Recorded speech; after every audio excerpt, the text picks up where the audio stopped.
Hey, Traveler. Paimon. Oh, Paimon knows that voice! Over here.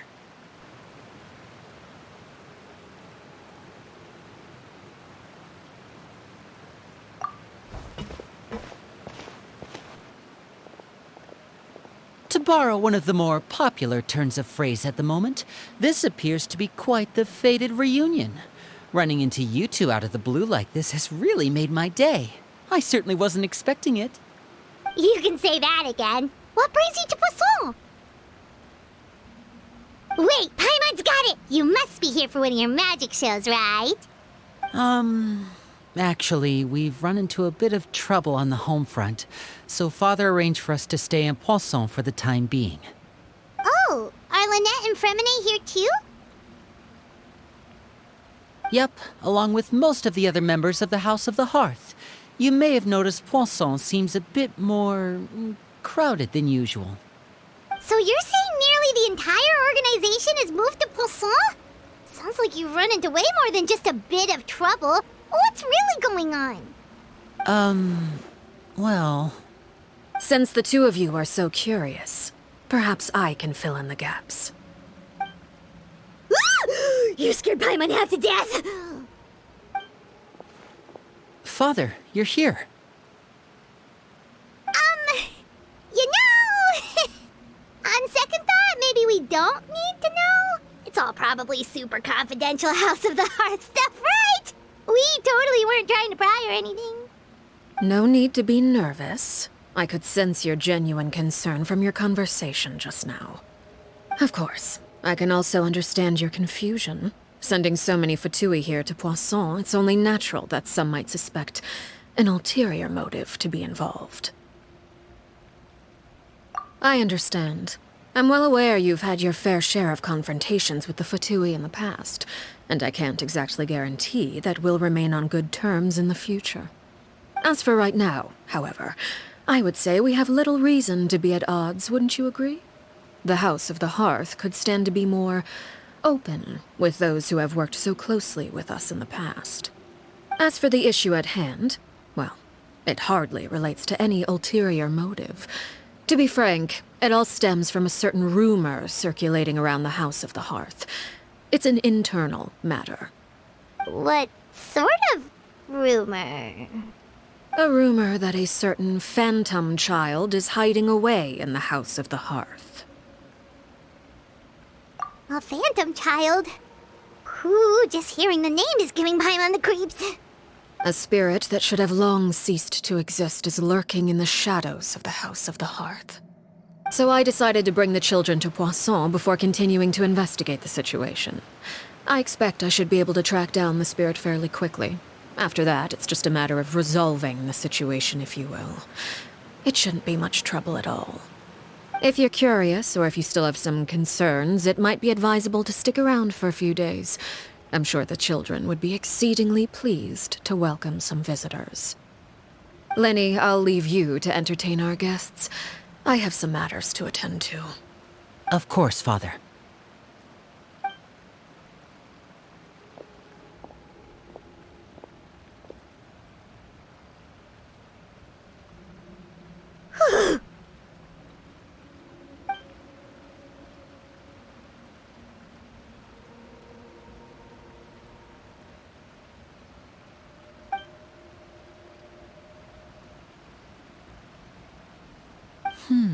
It has long been a dream of mine to invite you to our home and introduce you to my other siblings. You're quite well known in the organization already. A lot of people have been talking about you, especially after everything with the prophecy. If you're willing, why don't you stay a while and have a little chat with us? Alright. We don't have anything else to do right now anyway. But let's be clear, we're just gonna be there as guests, okay? Don't get any funny... Oh, wait a second. For your guests, that probably means we'll be treated to lots of yummy food, right? Of course. During our stay in Poisson, we've been helping out the locals with some fishing. We bring in quite the bounty every day.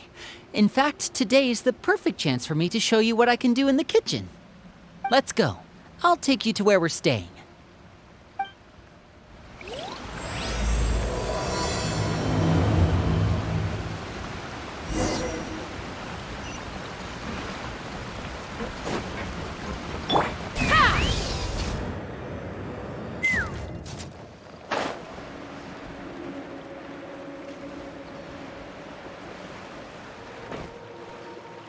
We rented this house from one of the locals to use as a temporary base. I'll come back later and tidy up a bit. After that, it should be all ready for you to stay in tonight. Awesome, thanks! So, where are we off to now? Well, when I happened to run into you two earlier, I was actually in the middle of distributing some supplies. With this many people staying in Poisson, we have to bring in outside supplies every now and then. I should probably make sure the rest of these provisions get delivered, otherwise people might start to get antsy. Okay, we'll come with! There are all sorts of rumors about your organization floating around out there. Paimon's not sure if she could even take a wild guess as to what's true and what's not.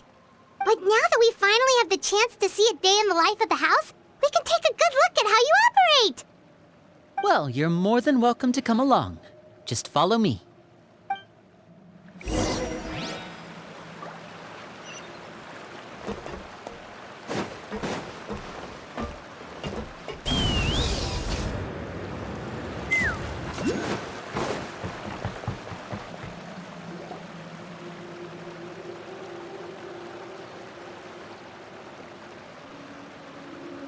Linny, you're finally here. The supplies. I'm assuming you've... Brought them with me? Yep, here you go. Hello? Something caught your eye? It's the Traveler and Paimon! No way! Come here, everyone! Hurry! The Traveler and Paimon are here!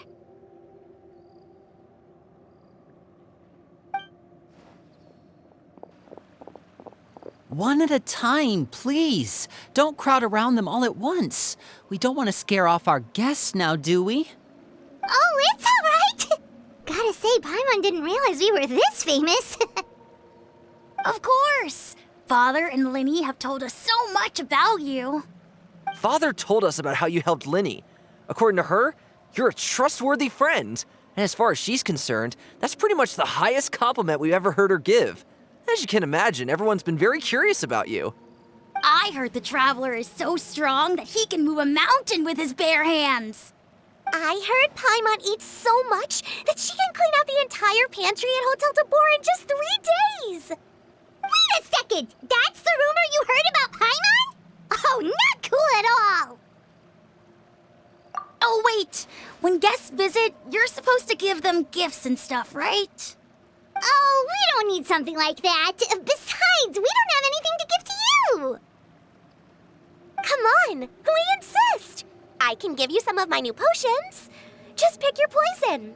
And by that, I mean medicine or actual poison. I've got both. Huh? Or maybe Shaplo can teach you guys about stealth! He's super good at it! He's never been caught. Ah, now that's not a bad idea. I know you usually prefer to fight head-on, but it never hurts to expand your bag of tricks, right? When it comes to eliminating your enemies, staying quiet can go a long way. Trust me, I would know. I was poisoned not too long ago, and I'm still dealing with the after effects. So I'm not quite as good as I was before, but I can still give you some pointers. Wait, when you said gifts, Paimon didn't think you meant poison and stealth tactics. But those are the best things we can give you. You don't like them? Ooh, how about this? Tell me the name of someone who really annoys you, and we'll teach him a lesson for you. All right, Folt, Selwar. I think that's enough suggestions for now. When it comes to being a good host, it's the thought that counts. You don't need a physical gift to make our guests happy. In fact, pestering them with suggestion after suggestion might make them more annoyed than anything. I would say your enthusiasm has certainly gotten across. Really?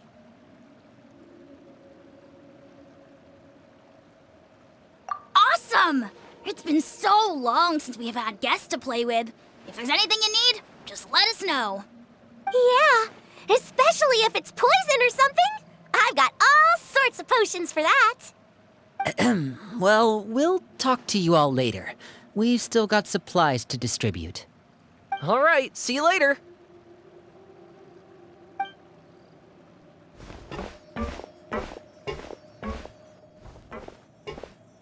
Bye!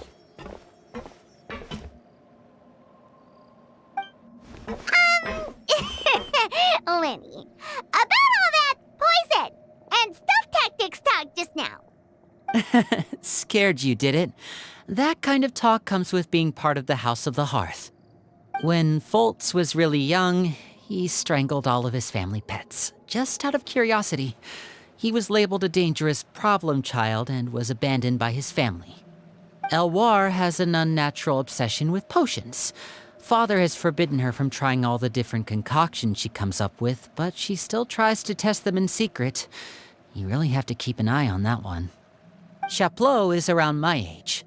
While I'm mainly responsible for collecting intelligence, he handles surveillance. He's very passionate about his work and has no reservations about taking on some very difficult missions. I know you two probably aren't used to that kind of talk, but I can promise you they only had the best of intentions. Things like stealth tactics and developing different poisons, they really mean a lot to them. They were just trying to share the best of what they could offer, that's all.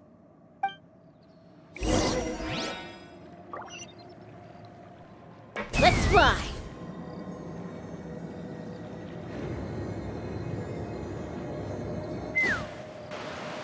Filial, supplies are here. Thanks. And who are these two? Outsiders? Allow me to introduce you. This is the Traveler and Paimon. Oh, you're the famous duo I've been hearing so much about. It's nice to meet you. I heard you've traveled to all sorts of places. Is that true? Of course! We're making our way all across to that! Oh, good for you. You must be pretty familiar with Fontaine by now, then. Have you seen the new opera that started running recently? I think it's called... The 4,000 Thieves? Oh, this is the first we've heard of it. It seems like it's going to be fantastic. From what I've been able to tell from the posters, anyway. You should definitely check it out if you have the time. Oh, and there's The Blind Maiden, too. That one is supposed to have audience interaction. Seems pretty interesting. After this mission is over, I think I'll go get a manicure. Oh, maybe I should dye my hair. Wonder how much it'll cost. Is it just Paimon, or do these two seem much easier to get along with than the others? Looks like the House of the Hearth has some normal members after all. I heard that. Oh! Oops. I'm guessing you're referring to Foltz and the others? Yeah, we're definitely not all like them. I bet those crazies are practically foaming at the mouth right now. I'm sure they just can't wait to get back to Snezhnaya to carry out the plan. That's enough, Filial. Don't talk about family members behind their back, right? Whatever. Let's go. Guess this is goodbye then. If you ever have some time, we should go see the opera together.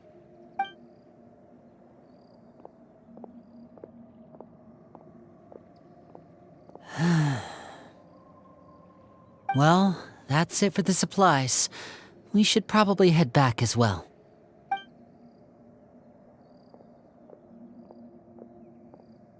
Well, they didn't seem too happy with each other. Seems like there could be something more going on here. You're right. We're only here as guests after all.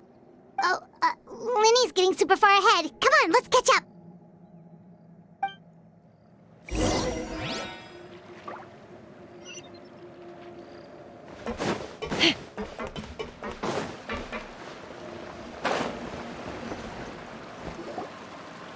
So, what do you think of the members you've met so far? Well, Father is always encouraging us to be strong-willed and independent. So if there's one thing we've got, it's people who aren't afraid to speak their mind. Well, I should probably get cooking. Wanna join? Of course! Then let's head out and... Huh? Fremine, what are you doing here? Well, Fremine, nice to see you again! you too. I heard you're here as guests of House of the Hearth. Welcome. We were just going to make some food. Why don't you come along? I could use some help in the kitchen, and I seem to remember you mentioning you wanted to make seafood soup for the traveler in Paimon. Seafood soup? Oh, Paimon's drooling already. Were you looking for something just now, Fremine? Maybe I can help. It's nothing. I just wanted to see if there were any extra supplies. Yeah, we've got some left over. What do you need? Some food and water, and some clean cloth, if possible. No problem. Give me a second here. Food, water... Wait a minute. What do you need all of those for? You're not on any missions as far as I'm aware, and you were just going to come eat with us. So what's this all about? I thought I'd grab an extra portion because I get hungry at night. Could be because I'm growing, you know, and... Fremine, you remember what I told you? You're not like me. Your lying skills still need some work. Tell me what's going on. Is it really bad enough that you have to keep it from your own brother? Maybe it'll be better if we gave them some space.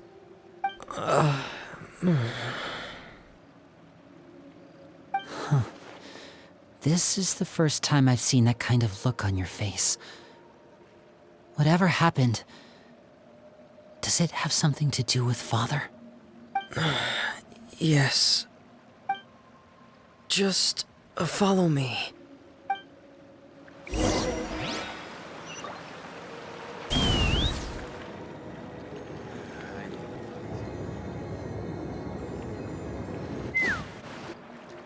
You're back! Oh, and you've brought some friends with you this time. Hello, my name's Linny. I grew up in the House of the Hearth. And you are? Hi, Linny. I'm also a child of the House of the Hearth, just like you. You can call me Clairvy. Clairvy? It's nice to meet you. Does that name ring any bells, Linny? No, not at all. That's not a name we have on our roster, I'm sure of it. What I'm not sure of, though, is how she managed to sneak in. She must be the phantom child Father's been searching for. From the looks of it, I'm guessing you were the one that found her, Fremine. You, haven't told Father, have you? No, I haven't told anyone. I've just been keeping her hidden. For how long? About half a month now. So ever since we got to Poisson, then. Do you have any idea what you're doing? I know what I'm doing. Really? 'Cause from where I'm standing, it looks like you're hiding the very person Father has been trying to find. If Father finds out about this, everyone involved is going to be punished. You know the rules of the house, Fremine. I know you do. Father doesn't tolerate any form of betrayal. So why are you doing this? I've thought it through. And I just can't hand her over like that. Linny, don't you remember last year? Sheplo nearly died after getting poisoned during that one mission. He wasn't able to get back before the poison started taking effect, and not a single person was there to help him. That night, while I was sleeping, I heard a voice telling me to go save him. I opened my eyes, but I couldn't find the source of the voice. I thought maybe I was just hearing things, but I went to look for him anyway. Luckily, I got there with enough time to save his life. That feeling of being haunted, of hearing voices, it's happened many times in the House of the Hearth. I'm sure you've noticed.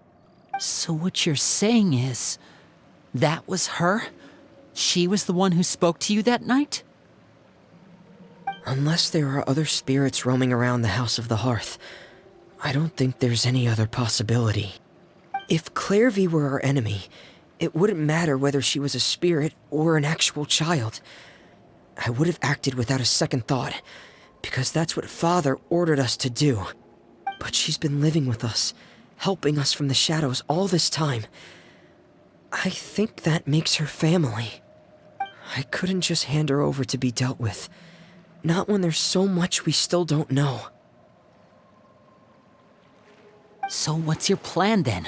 You can't keep her here forever. Someone is bound to find out eventually.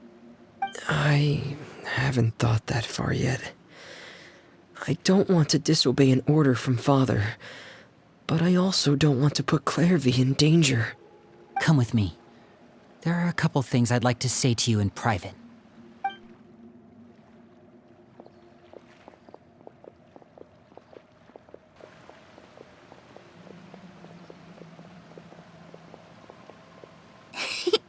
Those two sure care a lot about each other. Well, they got a funny way of showing it. From where Paimon was floating, it sure seemed like they were about to bite each other's heads off. No way! They have a really deep bond. I could tell right away, 'cause I also have a friend like that. I just don't know how long that kind of bond can last. The darkness in the house runs deeper than you can imagine. No one can get out alive. I'm sorry, Linny. I really didn't mean to drag anyone else into this. Oh, really? You didn't mean to? 'Cause I, for one, wish you did. Huh? What do you mean? You know, when we were younger, you didn't call me Linny. You called me brother, just like Lynette. We grew up together, the three of us. We were all orphans, all rescued by Father. Of all the siblings in the House of the Hearth, I think our bond was the closest. Later on, when you started calling me Linny, I wasn't actually surprised. After all, Lynette and I are related by blood. We've had to depend on each other to survive long before we joined the house. Linny, The darkest and most difficult moments of my life happened before you and I had ever met. I'm sure that's true for you as well. Even so, Fremine, we've stood by each other for all these years now, and to me, that means more than blood. You and Lynette are the most important people in my life. No one can replace you. So I won't let you face anything alone. Not if I can help it. Oh, looks like things are getting kinda heated between Linny and Fremine. Maybe we should go check on them. Oh, it's raining. I should put my clothes away. Hey, you two! Hope we aren't interrupting anything. Like a fight, or... Oh, wait a minute, Fremine. You're not crying, are you? Is everything all right? everything's fine. Thanks for asking. Well, we're all friends here, right? We've been through so much together, so if there's anything we can do to help, just say the word. It's just a small family dispute. It's not something our guests should trouble themselves with. In fact, it might be better if your stay ended here. What are you getting at, Traveler? When guests are around, families are often on their best behavior. And any disputes are less likely to escalate. That's what you're trying to say, isn't it? just... Thank you. I was really hoping to keep you out of it. But even if I could think of some other reason to turn you away, I'm not sure I could convince you. I know things could turn dangerous, so I promise you this. From now on, I'll protect you like my life depends on it. Me too. Well, back to the matter at hand then. If we don't plan on handing Clairvy over to Father, then our only other option is to solve the mystery of her identity before Father is able to track her down.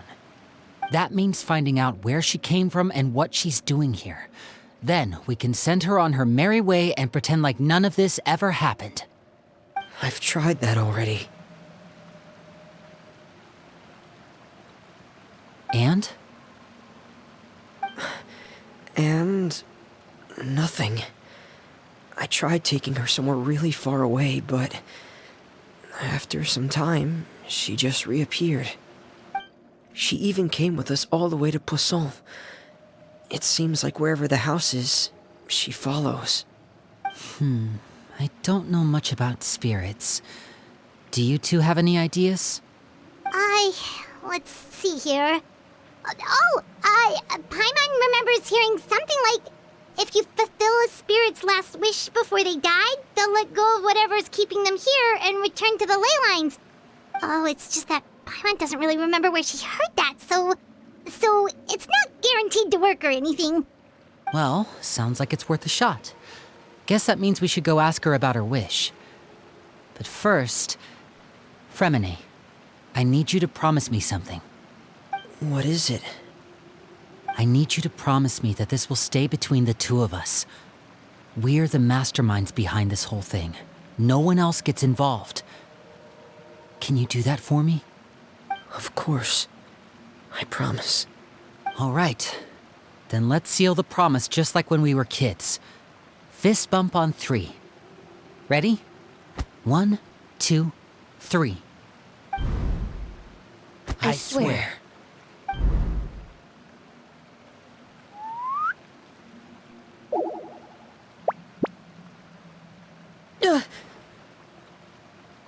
Whoa! Lynette! But what a surprise! What brings you here, dear sister? And, when exactly did you get here?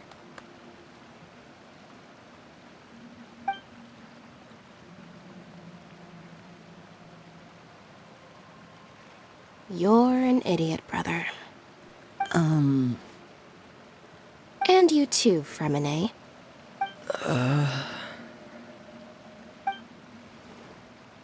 You 3, Traveler.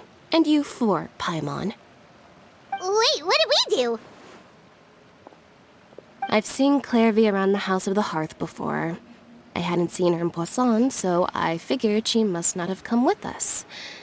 But it turns out you were just hiding her. I heard you talking about your plan. Rather than steering clear of the situation, I'd rather fully join in.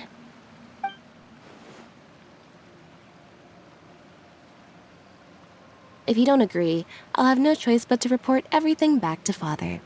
Simple as that. You're not giving us much wiggle room here, Lynette. Well, I guess we're all in this together then. After we talk to Clairvy, we'll figure out our next move. There's no time to lose. Let's go.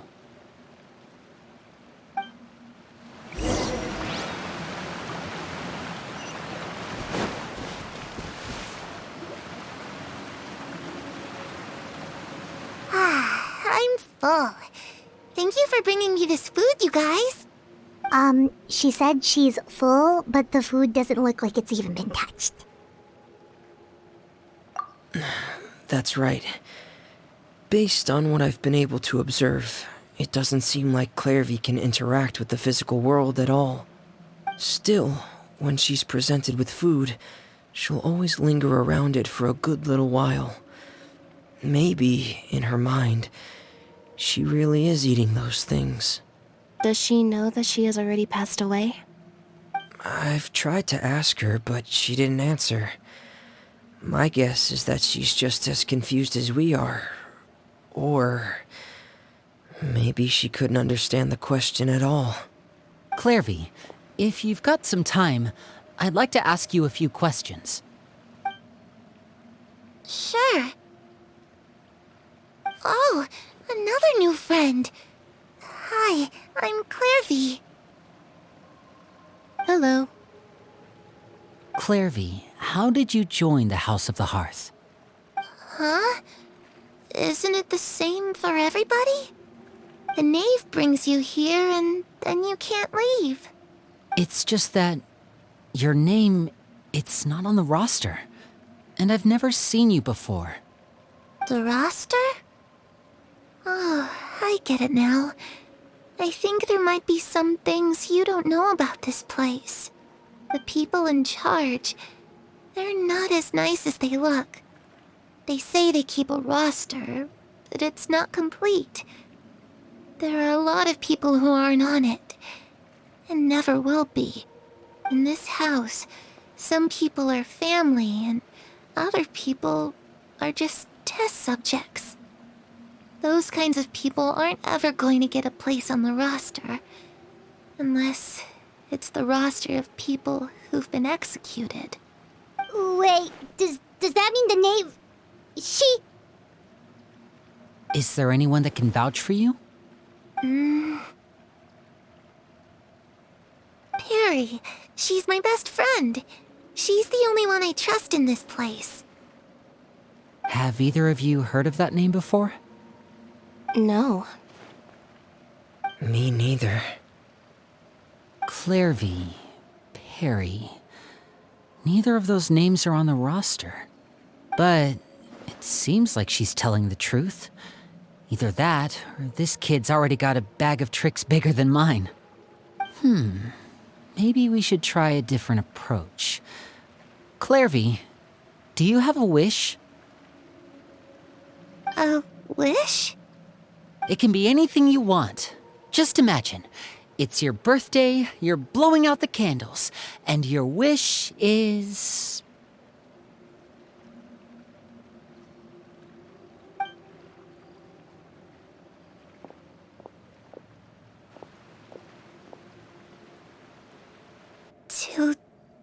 To go outside, where the sun can find me. That's... it? Well, that sounds easy enough. The darkness in the house runs deeper than you can imagine. No one can get out alive.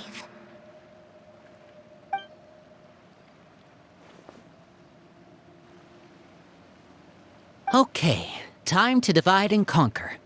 Listen up, I've got a plan. I'll try and find a way to use basic illusory magic to take Clairvy outside and bring her somewhere with sunlight.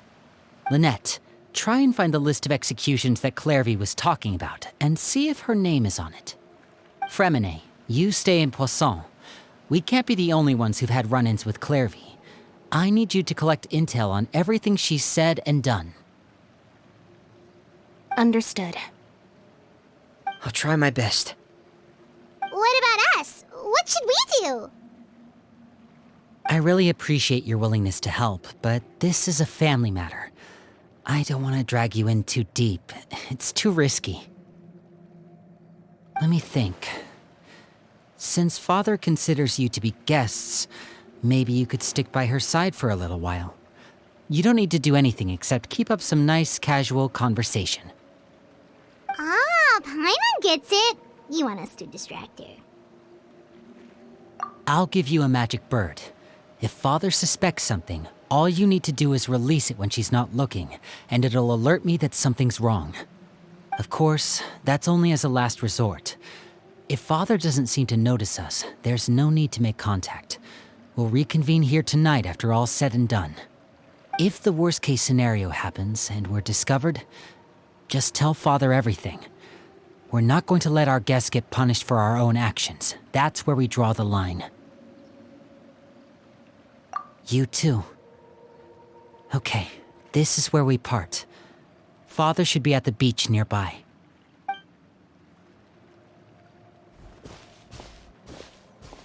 I really hope this goes well. No, it has to go well. That's the only way this can get resolved.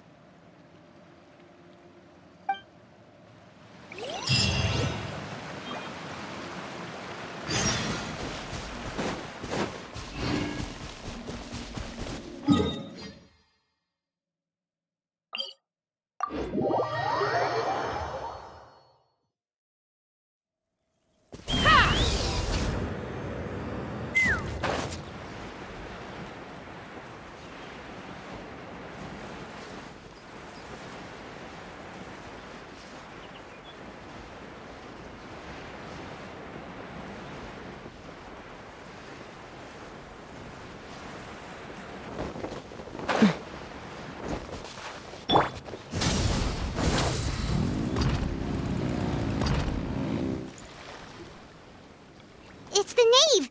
And... child! Hey, aren't you supposed to be in Snezhnaya recuperating? What are you still doing in Fontaine? Oh, it's you two. I didn't expect to run into you here. I was unconscious for quite a while after the fight in the Primordial Sea. After I woke up, I realized I was being taken back to Snezhnaya, and well, I couldn't have that now, could I? Not when I've still got unfinished business here in Fontaine. So, I mustered up all my strength and made the journey back on my own.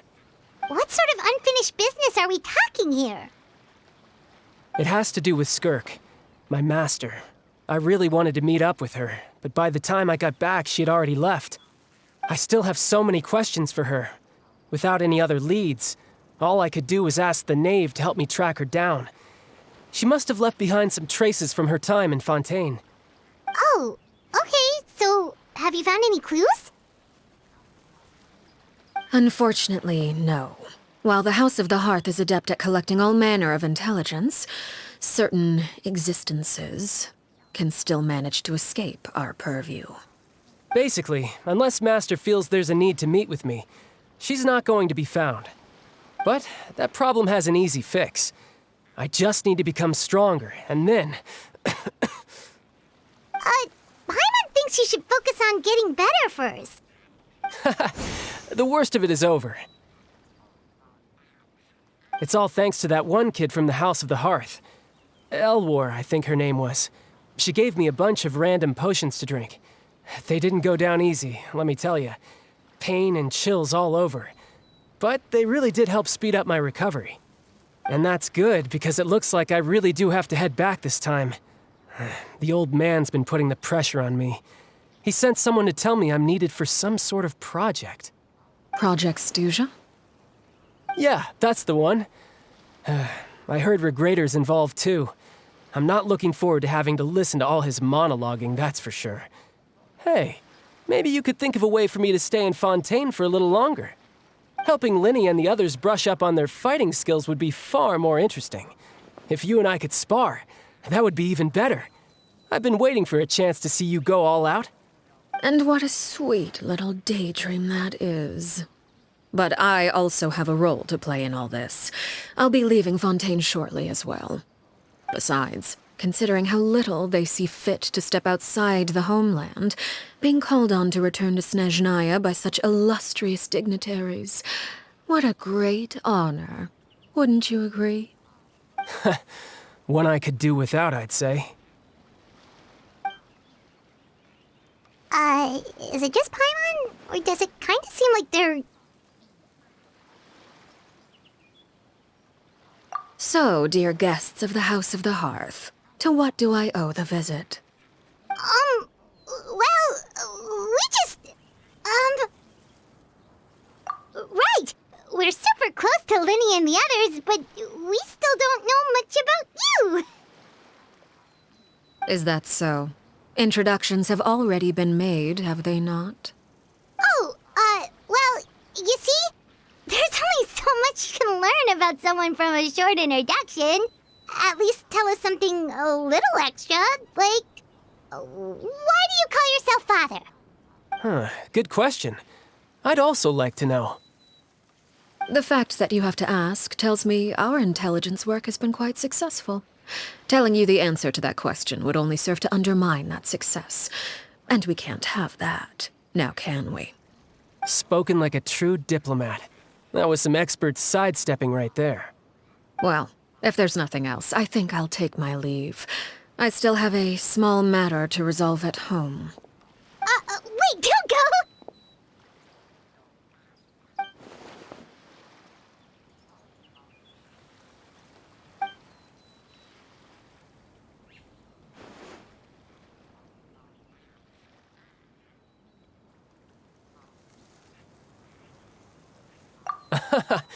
I'd also like to hear the answer to this. I've met some of the members of your organization, and they all seemed like really good kids. They actually reminded me of Tonya and Tusser. Which, by the way, if you ever betray them, I'm just letting you know, I won't let you off easy. And why would I betray them? Well, you've already betrayed the House of the Hearth once, haven't you? At least, that's what I heard.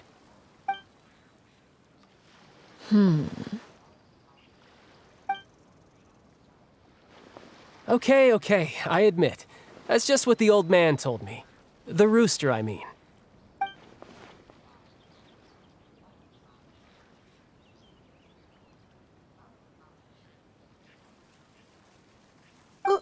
Wait, did you really do something bad to those kids? Never mind what I've done. I'm more curious as to what the mighty rooster had to say. Care to enlighten me? Well, nothing much. Just some stuff about you taking out many other members of the House of the Hearth, and even going so far to attack your own family. I see. Oh, based on your reaction, I'm guessing it's all a bunch of lies. Hardly. I don't appreciate his particular turns of phrase, but I suppose he didn't say anything untrue. Although, it would be more accurate to say that there is a certain level of prejudice involved, but I don't intend to clear that up just yet. Prejudice has a funny way of concealing the real truth behind certain things, an attribute that I find to be quite advantageous. Call yourself a Fontanian, for example, and people will assume all sorts of things, when the real truth is that this is simply the land where I was raised. Huh? You're not actually from Fontaine? But then why did you try to help out with the prophecy and everything? I was trying to protect the children born in Fontaine. Claiming that I myself was a Fontanian simply made it easier to operate. People would hardly suspect a fellow Fontanian of having any ulterior motives. Who wouldn't want to save their homeland after all? The primordial sea wouldn't have any effect on me, but it would have caused great harm to the House of the Hearth. Well, you wanted extra information, didn't you? There you go. I hope that satisfied your curiosity.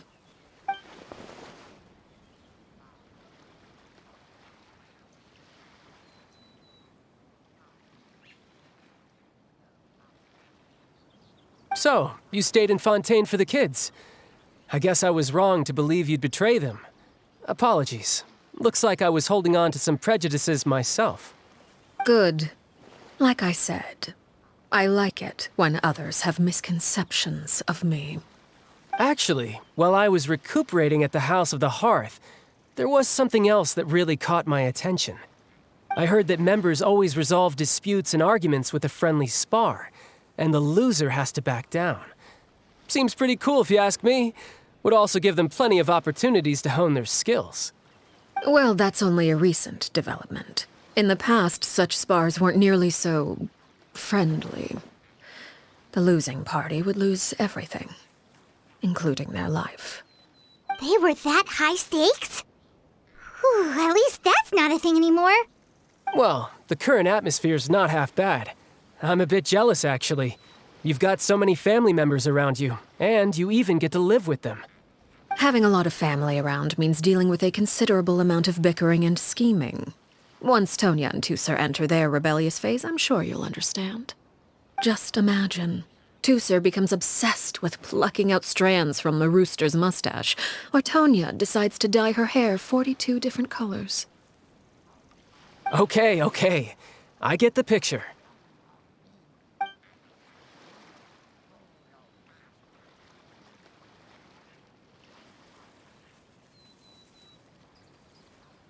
Well, would you look at the time? I should probably get going. Traveler, Paimon, I'm not sure where our paths will cross next, but the next time we run into each other, we should definitely try and find some time to spar. Again, maybe this is a conversation we can have when you look less like you're gonna keel over. All right. Well, thanks for everything, Arlecchino. No thanks necessary. You also played a part in obtaining the Gnosis. I would say we can call ourselves even. I like the sound of that. Well, I'm off. See you all some other time. We should probably get going too. Do you want to head back with us? Oh? You want me to leave so soon? Oh, well, you see, I'm rather enjoying the evening breeze. If you don't mind, I think I'll stick around for a bit. I have some things to think about. Apologies for not attending to you like a proper host. Please forgive this slight. I do hope you'll have a pleasant stay. We managed to keep her distracted until nightfall. Good thing Child was there to keep the conversation going. You don't think she suspected anything, do you? Oh, I wonder if Linny ran into any issues. Let's hurry back and see how everything went.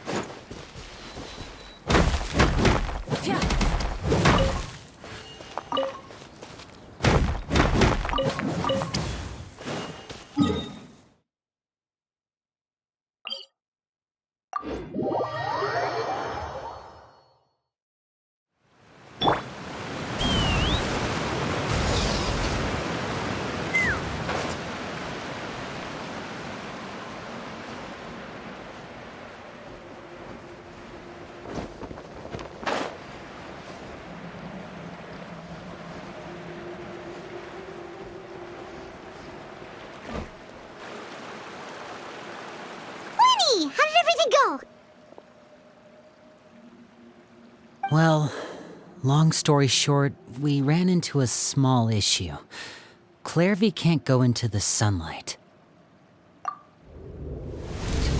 Everything was fine at first. She followed me up to the surface just like I told her.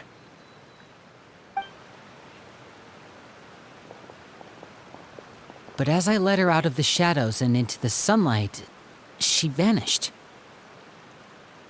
I turned around and there she was, standing at the edge of the shadows, silently watching me. Huh. Maybe she's afraid of sunlight, or... No, it wouldn't be her wish if that were the case. Well, we could always try pushing her into it. Oh, true. I've pretty much tried it all already. Nothing worked. Eventually, the sun went down, so all I could do was bring her back here. How did it go with you, Lynette? Good.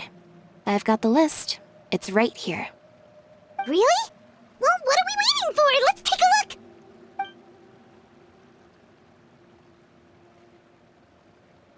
Oh, that's a lot of pages. Oh, it's gonna take forever to get through it all. We can each take a section. Here. La Pouillade, l'endroit, Chambel, horaire.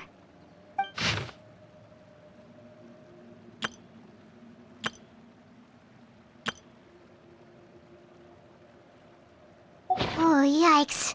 That horaire guy has a huge scar on his face. He's kinda giving Paimon the creeps. Ah, I've met him before. The scar is from an injury he received during a mission. I still remember him joking with me about it. He said any future lover would take one look at him and then lose all interest. Did he say anything else? Well, I asked if there was someone he was interested in. He said no, and that's where our conversation ended. It was only later that I learned he really did have someone he liked.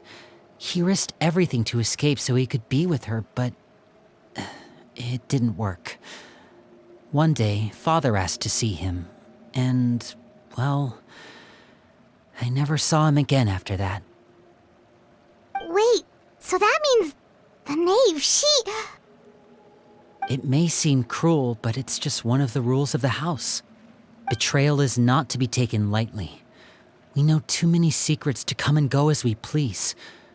So, if you do try to leave, you pay with your life.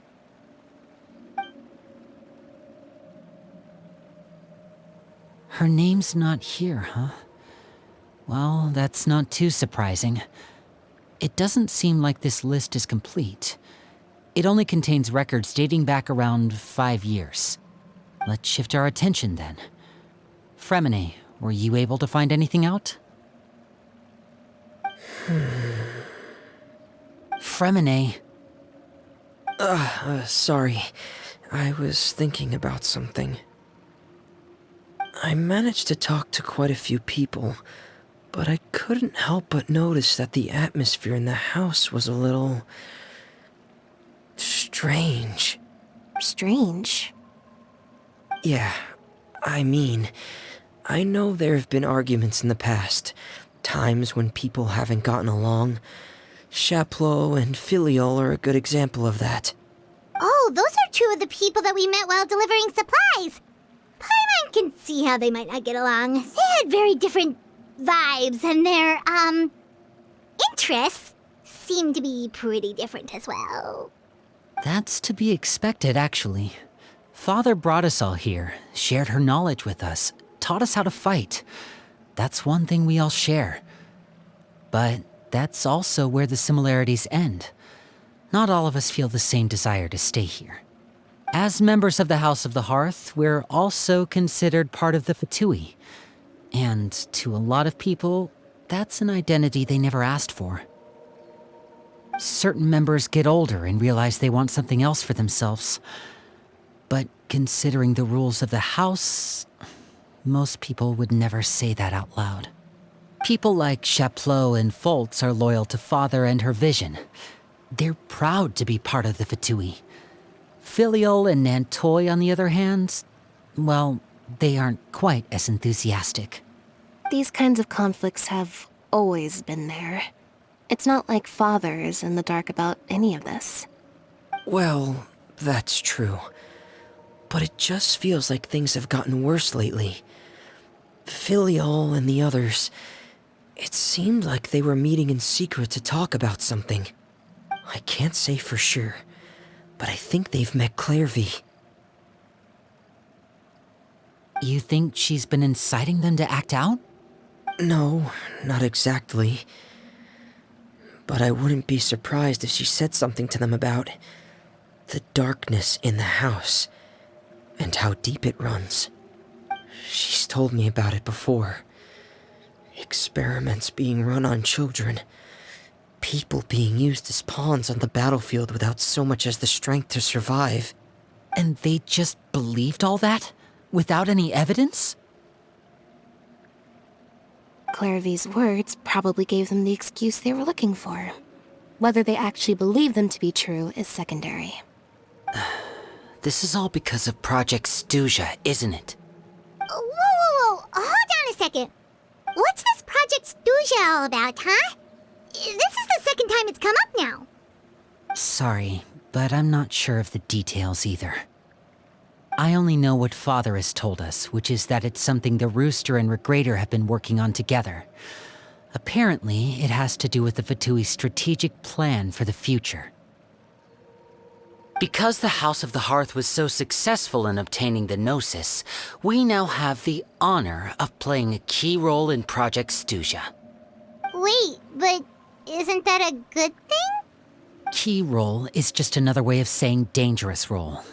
To us, the whole thing is an inconvenience. Father thinks so too, but she's in no position to refuse. Their plan isn't exactly unreasonable, and they've been funneling the house a lot of funding. It's just that we'll lose a lot of members in the process. participating in the plan. It's an honor in name only. What they're really trying to do is subdue us. The existence of an intelligence organization outside their control makes them feel uneasy.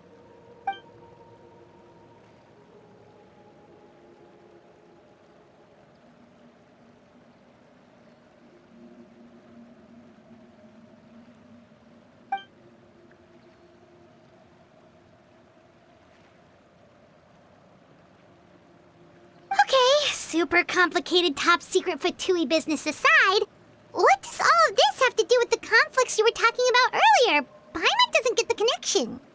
External pressure has a way of exacerbating internal strife. You can't overlook the power of fear either. People are afraid of dying, and that fear is often the impetus for a lot of stupid decisions. I thought resolving the Clairvy situation would make everything go back to normal. But it looks like things are more complicated than I thought. If we leave Filiol and the others to their own devices, sooner or later, Father will be forced to take action. We can only focus on one situation at a time, brother. You're right. Even if we confront Filiol and the others, it won't do any good. It might even make matters worse. We should focus on Clairvy for now. Well, it's getting late. We should head back and get some rest. We'll try again first thing tomorrow. Lynette, you stick with me this time. Fremine, keep a close eye on Filiol and the others. Make sure they don't do anything they'll regret. Good work today, everyone. Have a good night, and I'll see you tomorrow.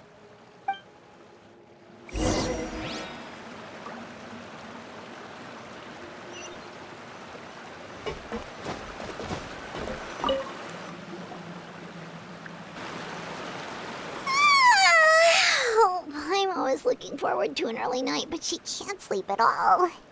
Hey, you don't think the knave will be too angry with Linny and everyone if she finds out about all this, do you? She's even scary when she smiles. If she were to actually get angry... Ooh, you have to protect Paimon if that happens, okay, Traveler?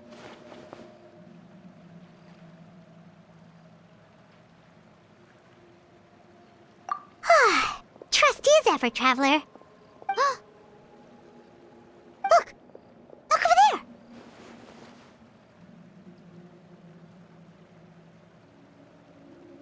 Quick! Let's catch up with her before anyone sees!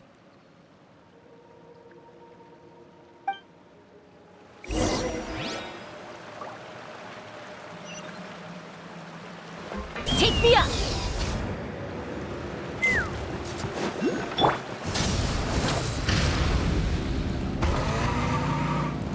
Over there!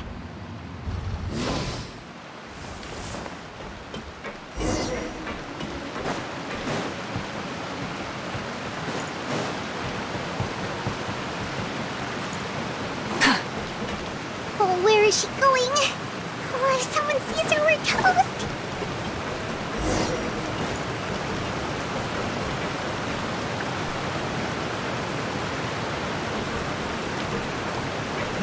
Light it up!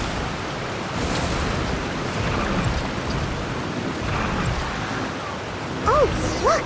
She stopped!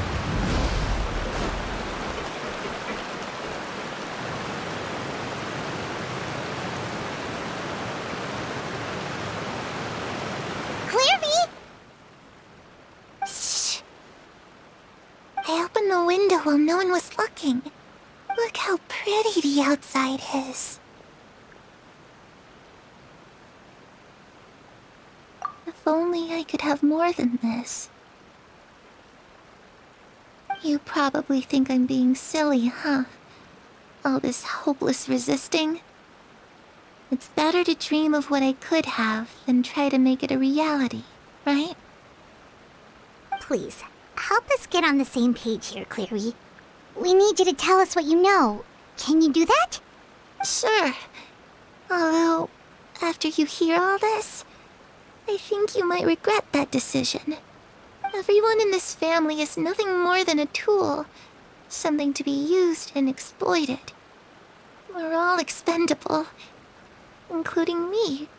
As long as you're useful, you get to stick around. Lose your value, and you're handed over to the doctor, experimented on, and given a fate worse than death. I've seen it happen again and again, and I've had enough. You're saying the knave did all that? It's just, that doesn't seem like something she would do. She's scary and all, but it seems like even she has lines she wouldn't cross. I knew you wouldn't believe me. Everyone thinks she's a good person. They all think of her like a real mother. Mother? But she doesn't deserve that title. She's disgraced it and tarnished it. And if I had things my way, I'd never see her again. If only Perry were here, she'd understand. Perry. There's that name again. Also, Paimon's getting a strange feeling. It almost feels like she's not really here with us.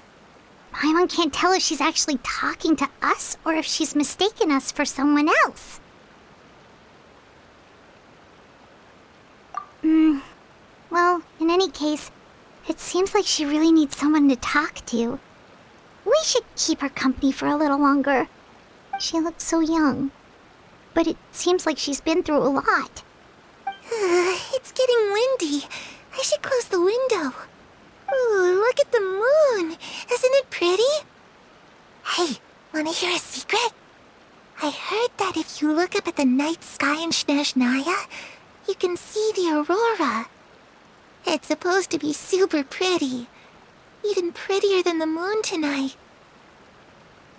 Perry and I promised each other that once we're older, we're gonna go see it together. But I can't find her. I'm worried she's also been... No, that wouldn't happen to her. She's special. Mother likes her a lot. I should really go talk to Mother, but we just fought. She doesn't want to see me, and I'm too scared to face her. What should I do?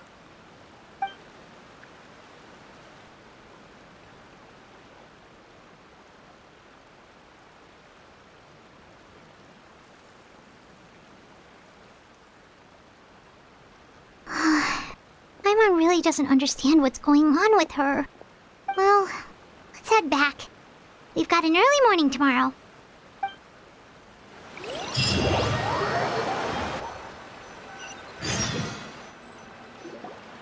All right, looks like we're all here. Let's go ahead with the plan. Oh? What is it? What makes you ask that? Well, we kinda ran into Clairvy last night, and that's what she told us. We met the doctor back in Sumeru. He's super dangerous, and he's done all sorts of bad things. It's possible that Father and the Doctor have had certain dealings, but I don't think Father would work with him. We're not really on the same side, so there's not a lot of trust between them. That doesn't exactly set the stage for a successful partnership. I did hear, though, that when Father first became a Harbinger, the Doctor offered to work with the House of the Hearth. Father rejected most of his proposals, except for one. It had to do with some sort of secret experiment. Secret experiment? Could that be what Clairvy was talking about? I don't think so. I don't know any details about the experiment itself, but I do know it's an entirely independent operation. The Doctor only proposed a direction for the research. That was the extent of his involvement. I still don't think that counts as working together. The details of the experiment are confidential, but complete records are kept on all participants. That doesn't seem to be the case with the situation Clairvy referred to. I know you don't agree with some of the Fatui's methods, and I'm not asking you to. But I am asking you to trust us on this. The House of the Hearth has its own principles. There are certain lines we're not willing to cross. Alright, that's good to hear at least. Clairvy seems to think the knave and the doctor worked together to do something horrible. If that turned out to be true, Paimon doesn't know how he would even face you guys. It's just that it doesn't seem like Clairvy is lying either. The easiest thing to do would be just ask the knave directly, but Paimon doesn't think she'd tell us. Father didn't come back last night. She's probably still near the shore. We'll be counting on you to distract her. Lynette, you're with me. Fremine, you know what to do. Be on your guard, everyone. All right, let's get to it.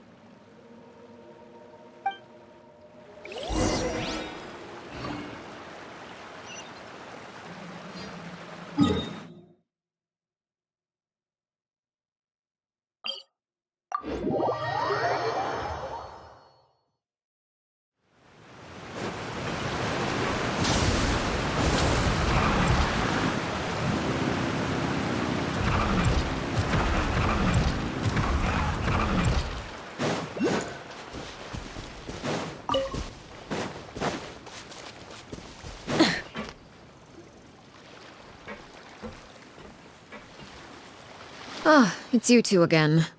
I must say, you look a bit pale. Did you have trouble sleeping last night? A little. Perhaps if you had less on your mind, you'd be able to absolve yourself of such troubles. So what are you planning to do now? Catch up on some sleep? Or should I give you some time to rack your brain for a topic to discuss before I ask any questions? Although I must profess to being curious. Without Child here, how do you plan on distracting me? Us? Distract you? Good one. But no, we were just here for a chat. Looks like you could have used some extra time to think. No matter. If you don't have any other plans, why don't you accompany me somewhere? Don't worry.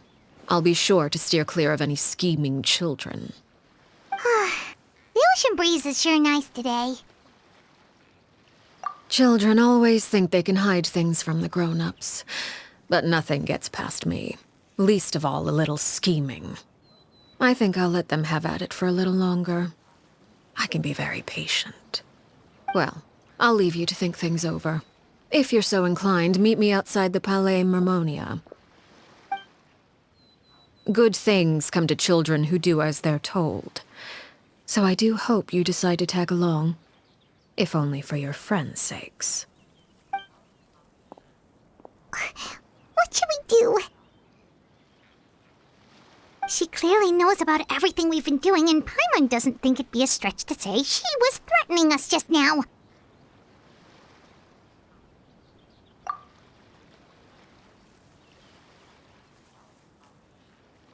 Oh, good idea. Hopefully he sees it in time. Well, we should probably head to the Palais Mermonia. Paimon doesn't want to find out what happens if we don't show up. Based on what the knave was saying just now, it sure didn't seem like it'd be anything good.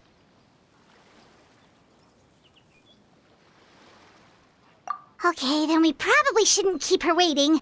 It seems like Linny and the others are on thin ice, so let's do our best to not get them in any more trouble.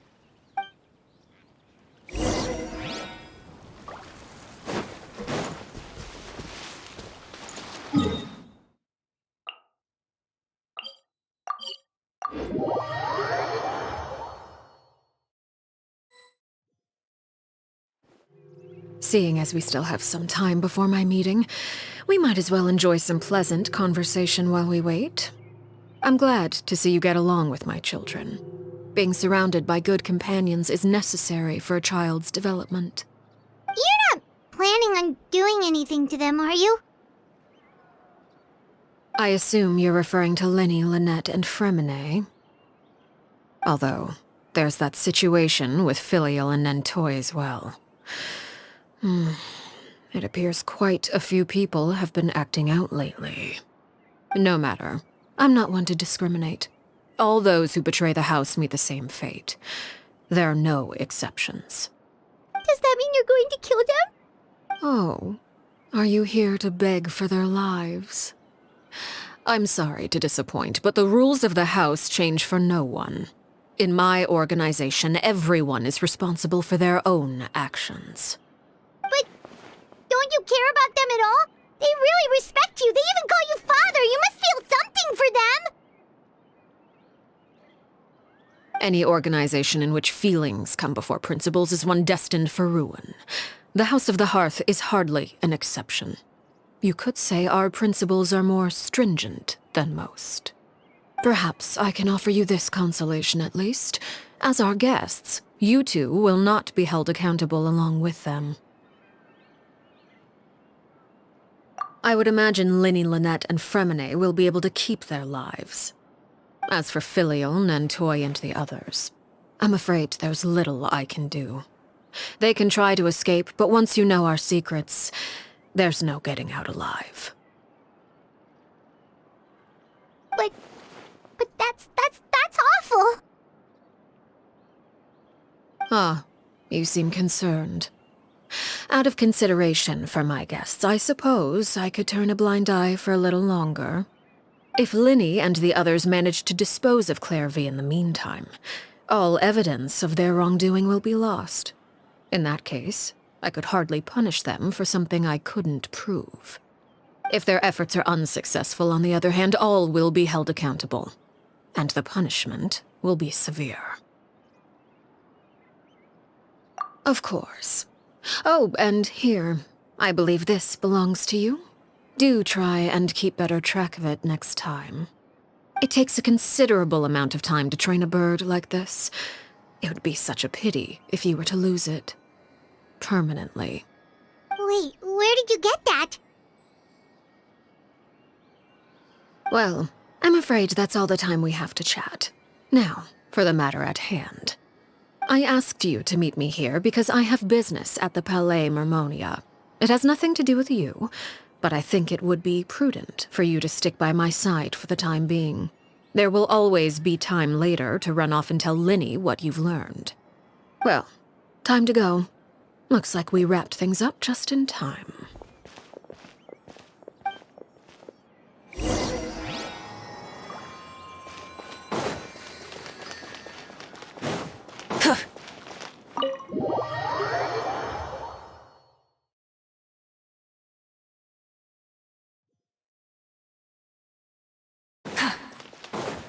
Burn it down!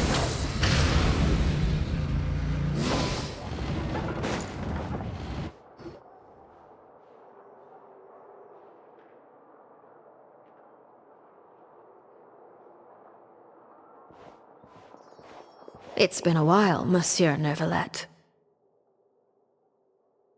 I must say, I wasn't expecting my meeting request to be approved quite so quickly. The Palais Mermonia operates with an efficiency worthy of admiration. It is only right that an esteemed diplomat such as yourself should be afforded the proper level of respect. Although, if I may speak plainly, I must confess that I did not anticipate we would have the occasion to meet again after presenting you with the Gnosis. I see you've brought the Traveler and Paimon with you as well. If I may inquire as to the purpose of your visit.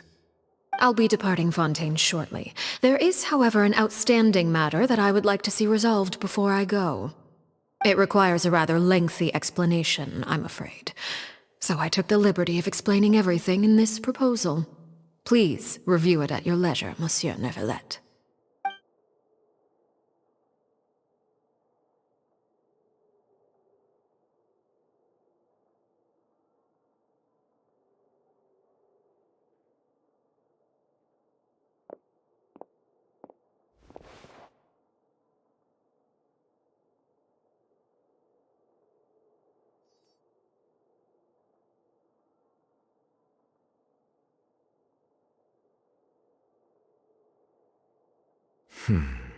I understand your request.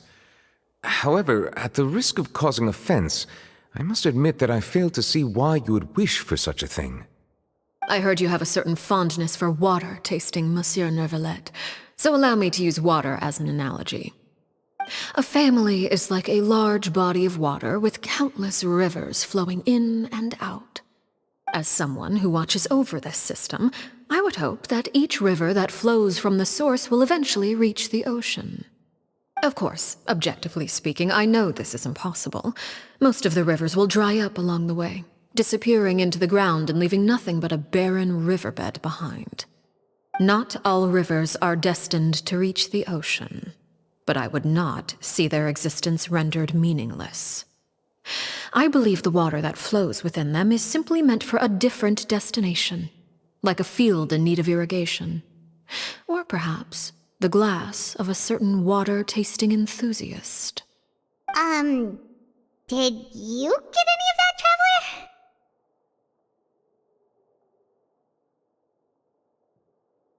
Your words paint an optimistic picture indeed. Allow me to remind you, however, few among us are willing to sip from a glass filled with tainted water. It may have been tainted at one point in time, but not to worry. I'll make sure it's drained of all impurities and returned to its cleanest form.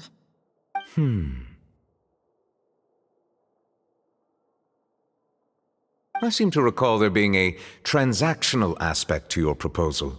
Perhaps you could expound on that? If you accept my proposal, Monsieur Neuvillette, I will gradually withdraw my forces from Fontaine. And, unless absolutely necessary, I will no longer carry out any special missions within Fontaine. I presume I can take your words to mean that, in the future, cases similar to the Tartuffe assassination will cease to cross my desk? Tartuffe? Ah, that thief who embezzled funds from all those charities, you mean? My deepest condolences to his family, but without any evidence, I cannot imagine how the House of the Hearth might have been involved in his passing. Of course, if you accept my proposal, Monsieur Neuvillette, I'm sure certain measures could be taken to reduce the frequency of such troubles. You choose your words carefully indeed. In that case, I am inclined to accept your proposal. My thanks for your generosity, Monsieur Neuvillette. Well, with that settled, we should be going now. I took the liberty of bringing along 2 bottles of spring water from Snezhnaya for you to enjoy. I do hope I get the chance to hear your impressions. Perhaps at our next meeting, yes? Indeed. I trust you would not overlook your commitment in the meantime. All right, Traveler Paimon. Time to go.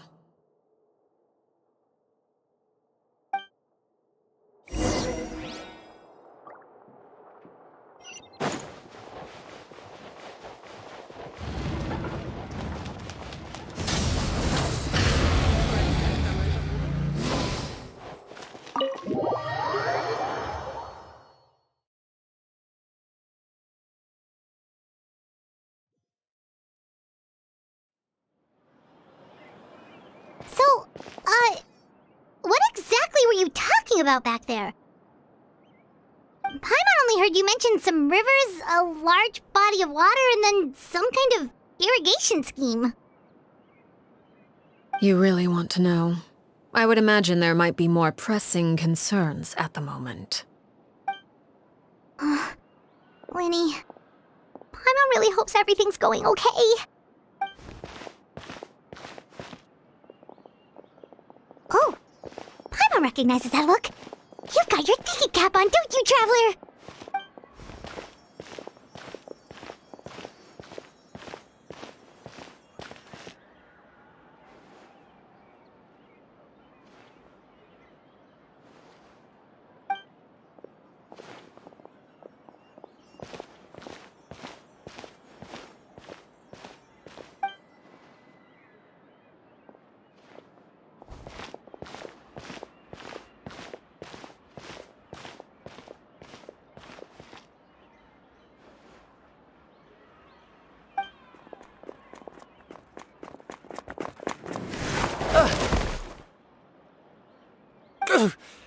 Oh, shoot. Are you all right? Oh, jeez. I'm so sorry. I was so focused on selling these papers, I wasn't looking where I was going. Well, let me make it up to you at least. Here, take this paper. On the house.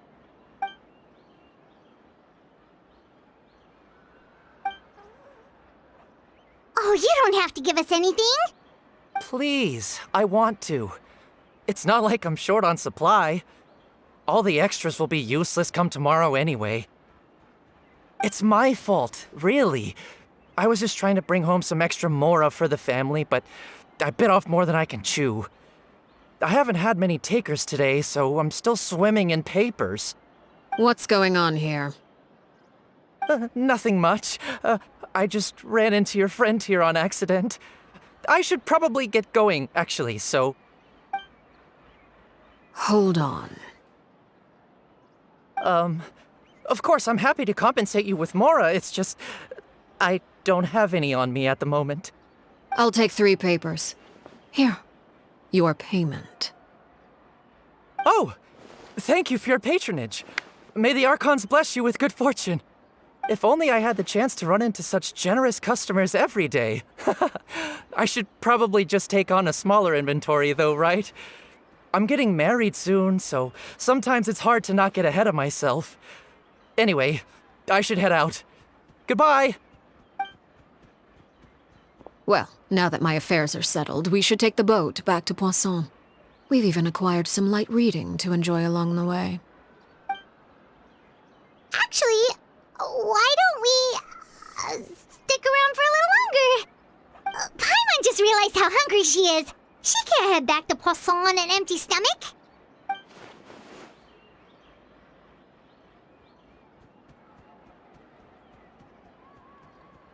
It appears you two are under the impression that delaying our return will somehow alter the situation in your favor.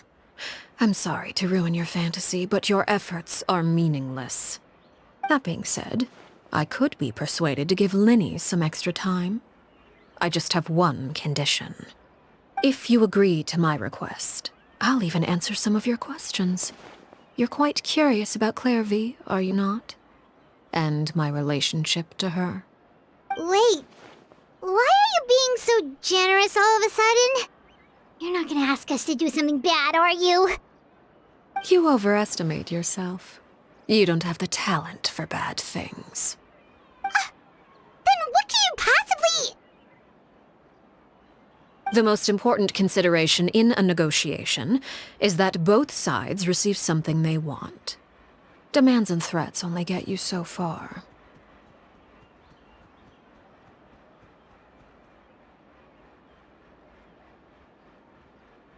Wonderful. Here it is. When the time comes, make the choice that you deem most appropriate in the situation, and lend your help to the House of the Hearth. Okay, sounds normal enough. But what do you mean, when the time comes? When is that supposed to be? That is for you to decide.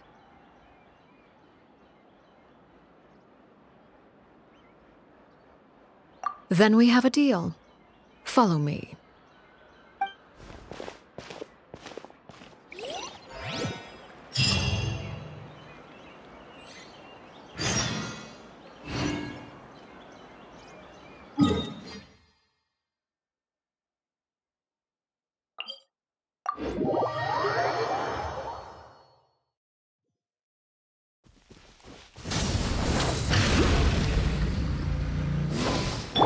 Let's fly!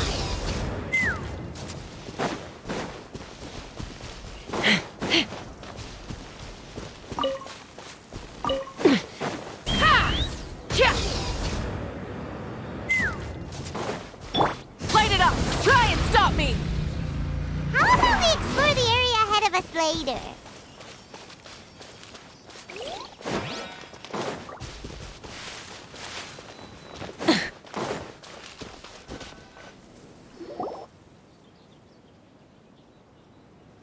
What is this place? Somewhere long forgotten by everyone. It used to be a grand building. Now it's nothing more than a pile of rubble. No one comes here anymore, nor does anyone care about what once happened here.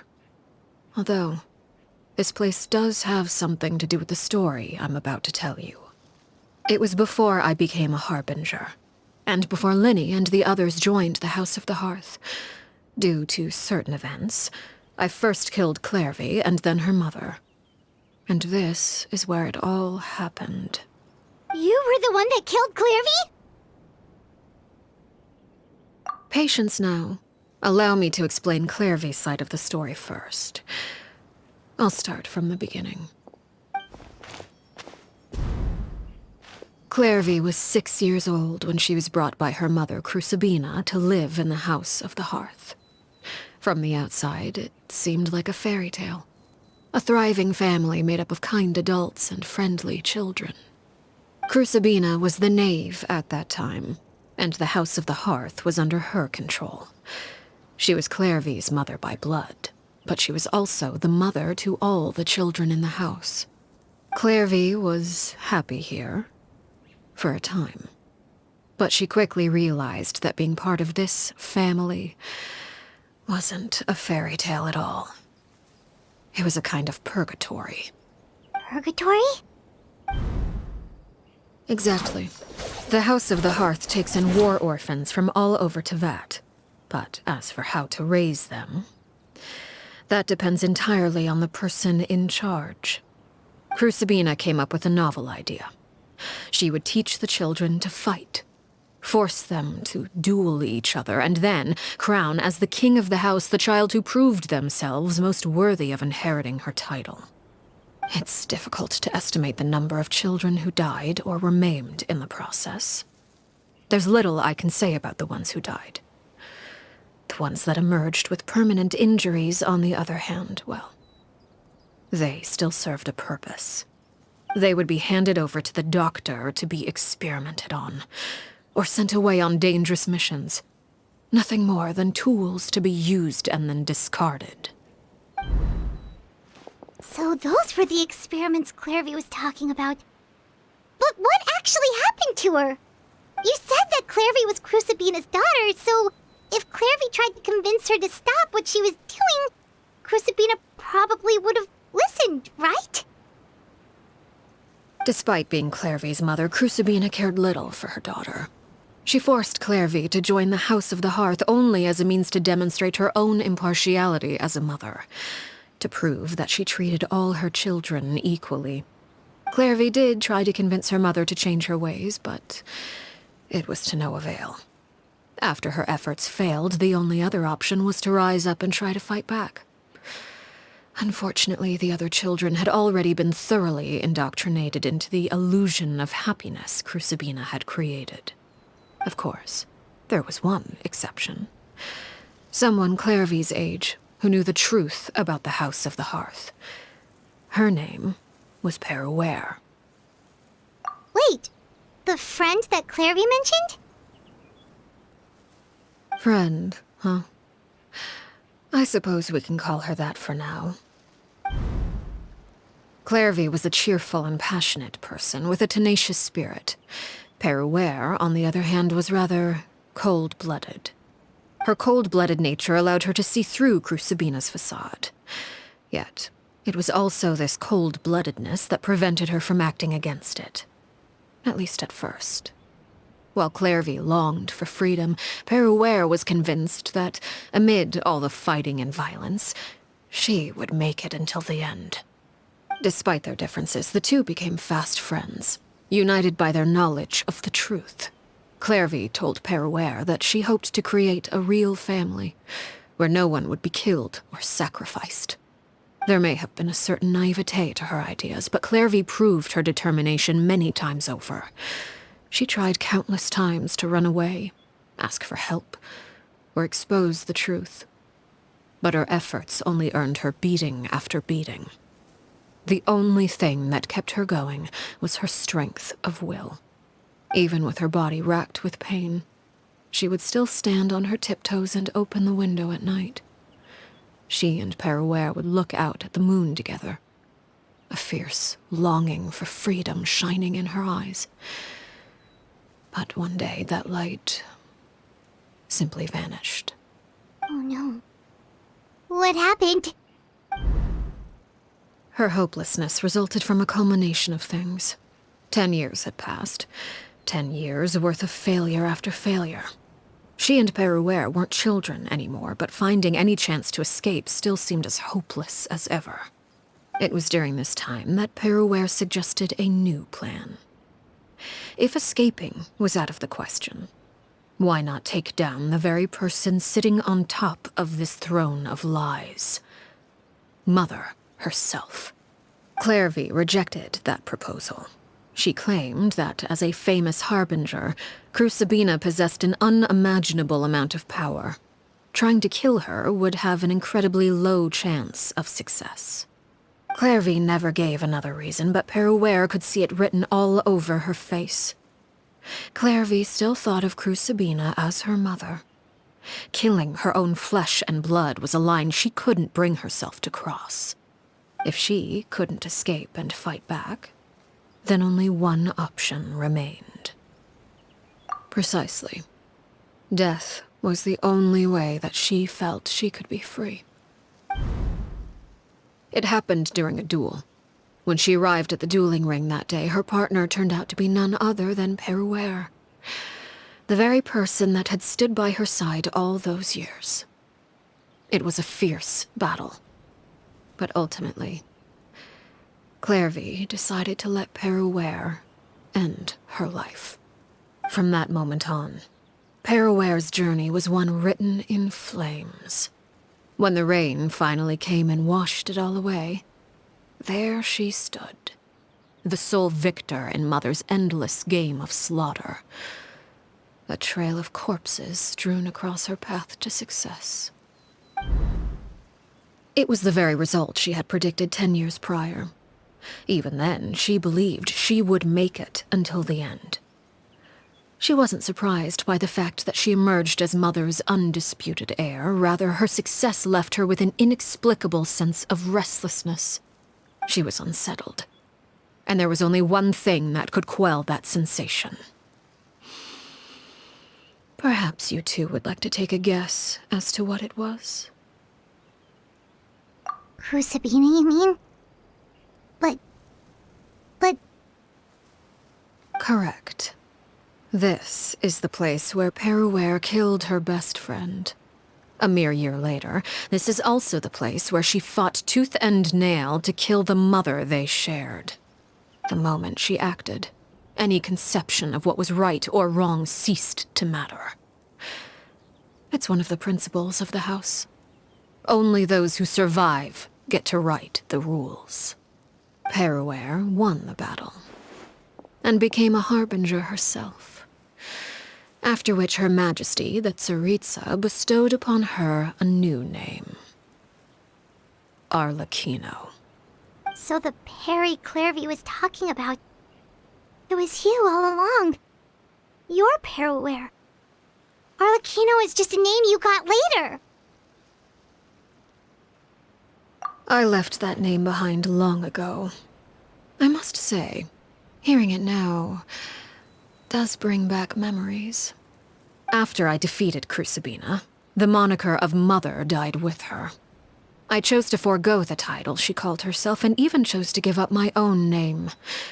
I rebuilt the House of the Hearth under a new identity. Not only as Arlecchino, but as father. And that is where the story ends. Any more questions? Yeah. Based on what you just told us, Clairvy wasn't a little kid when she was killed. So the Clairvy we met... Was she really a spirit at all? I suppose you could call her an illusion born of flame. Her existence is like ashes to a fire. Something left over in the wake of blaze and ruin. You see, a certain power runs through my veins. It's not unlike a curse. My flames leave behind shadows of anything they consume.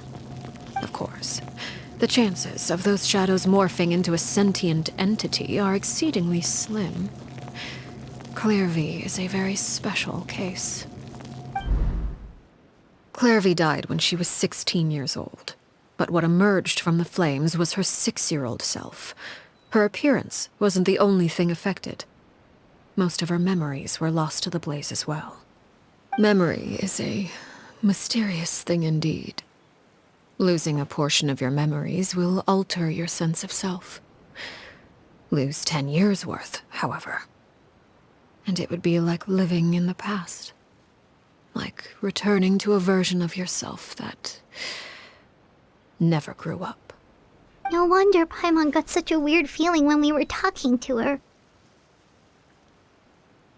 Perhaps I should put it this way.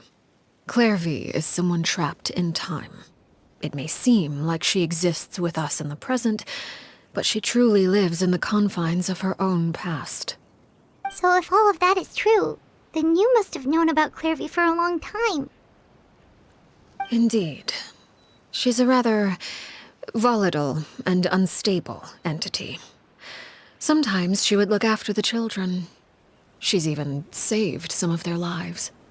But other times, she would hide from me and become obsessed with revealing the truth about the house to anyone who will listen. Shadows don't have the capacity to learn or grow. Any new information they encounter is quickly forgotten over time. Your attempts to expose Clairvy to sunlight, they failed, yes? The reason is actually quite simple. In Clairvy's mind, the house is impossible to escape, and it is this very perception that traps her there. But no matter. All I have to do is kill her again, and all will be resolved. I don't anticipate so much as a single speck of ash will be left behind this time. Wait! Paimon can understand why you might want her gone, but isn't there another way? So what if she's trapped in her 6-year-old self? She's still your friend! At least talk to her first! It's too late for that. She broke the rules, and now she must be punished. That goes for Filial and Nantoy as well. She's had quite the effect on them. I hope you understand the difference between Crucibina and myself lies in our formulation of the rules, not our policy for enforcing them. Upholding the rules without question is a trait we both share, because that is how a household should be run. Is this really what you want to do? Whatever could you mean? Don't you want to say a proper goodbye at least?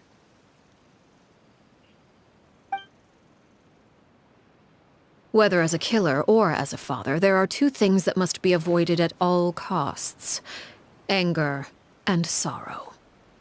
Anger makes you impulsive. Sorrow causes you to waver. Well, it appears it's about time to proceed.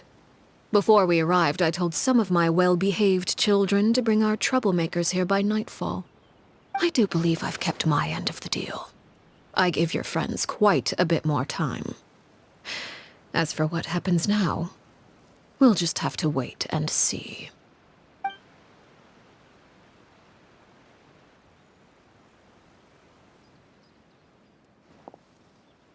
Here they are, Father. You gonna execute him? Seeing something like that would actually be a first for me. Lenny! I'm sorry. I heard about how you helped buy us more time. But I still failed. I couldn't find a way to fulfill her wish. Huh? Are you... Perry? Indeed, it's been a while, Clairvy. Perry! Shh. Stay right there.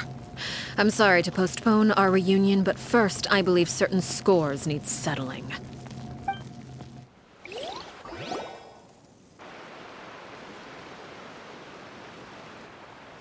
Father, let me explain.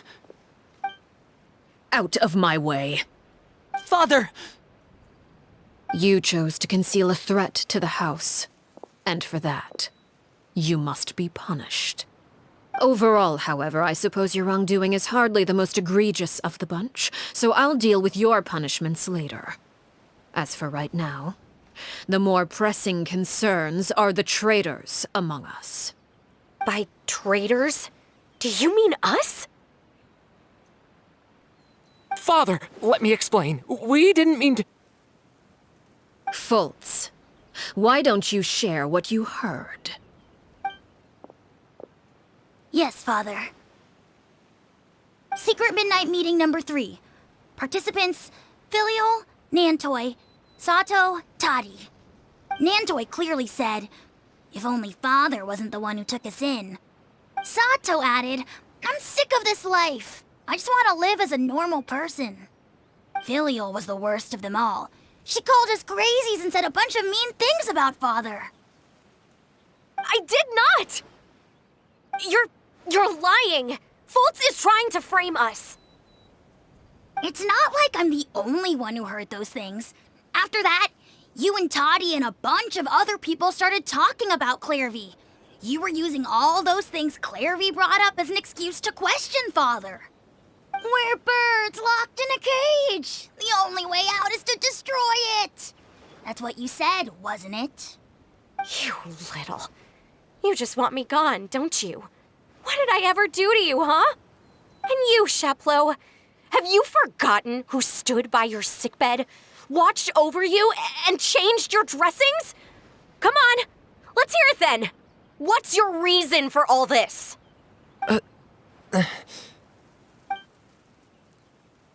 You're wrong, Filial. We don't want you to die. You're our family. Liar. You wouldn't be doing this if that were the case. So why? Why have you backed us into a corner? We all live in the House of the Hearth. You know the type of work we do, Filial. A single betrayal can cost dozens of us our lives. It's not like it's never happened before. That kind of thing is hard to forget. That's why the House of the Hearth cannot tolerate any form of betrayal. Ever since we came to Poisson, you've had 7 secret meetings.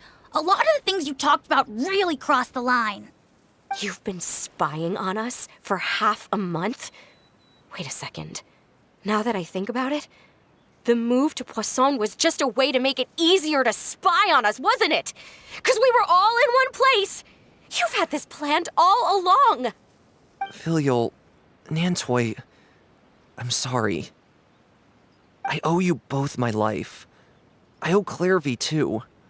If it weren't for all your help after I got poisoned, I wouldn't be standing here today. If this were any other situation, I would do anything to repay that kindness, even if it cost me my life. But rules are rules. I'm sorry. My hands are tied. Why? Why? That's enough, Filial. We made a mistake, and we should own up to it. We broke the rules, plain and simple. And now we have to face the consequences. I'm sorry, Sheplo. Fultz. I'm sorry, Father. We accept our punishment. Chapleau, according to the rules of the House of the Hearth, how should these traitors be punished? All those who betray the house pay with their lives. And so it shall be.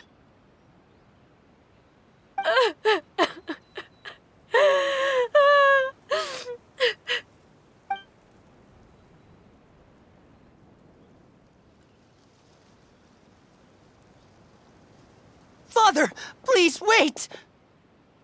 Something you want to say, Linny? Please reconsider, Father. What Filial and the others did, does it really count as betrayal? We all come from broken families. From the very first day we joined the House of the Hearth, we wanted nothing more than to make it a real home. But the truth is, none of us know what a real home should look like. I'm not saying I have all the answers. All I know is this. Killing Filial and the others may uphold the rules, but doing so will only bring us further away from being a real family than we've ever been. So please, Father, please reconsider. I agree with Linny. Father, please.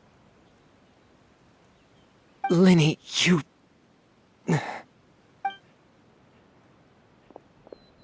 I also agree with Linny.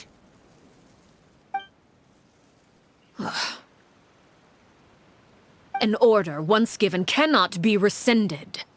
However, Given the extent of your determination, I suppose we shall have to go about this a different way. Draw your weapons and face me. Our weapons? Father, are you referring to a duel? Precisely. The rules of the house will not be altered. Traitors must be punished. However, resolving disputes with a duel is also one of our rules, one that also applies to me. Demonstrate a sufficient showing of strength, and I shall offer a concession. Wait. Beat Father in a duel? Impossible. Father is way too strong, even for Lenny.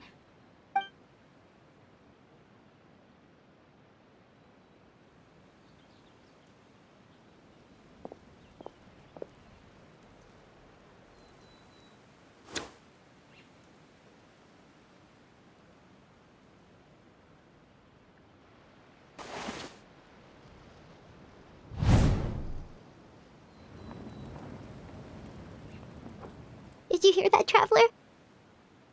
Lenny and the others have to duel the knave. What should we do? Can they really win something like that? If they lose, those people from the house are really gonna be executed. Hey, are you listening?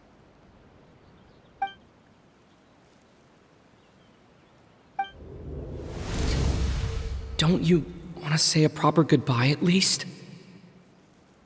Anger makes you impulsive. Sorrow causes you to waver.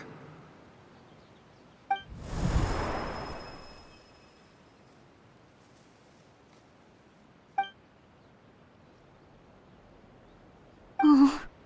Looking at that expression on her face, she seems really serious about this. Guess that means there's no chance she's throwing the duel on purpose, huh? When guests are around, families are often on their best behavior. And any disputes are less likely to escalate. When the time comes, make the choice that you deem most appropriate in the situation, and lend your help to the House of the Hearth.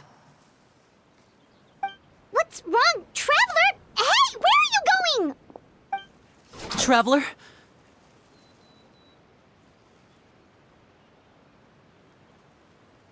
You're asking to join the duel against the knave? I'll allow it. We do have a ready-made dueling ring at our disposal, after all. All I would advise is this. Keep a firm grasp on your weapon, and give it your all. Any less, and you may just lose your life.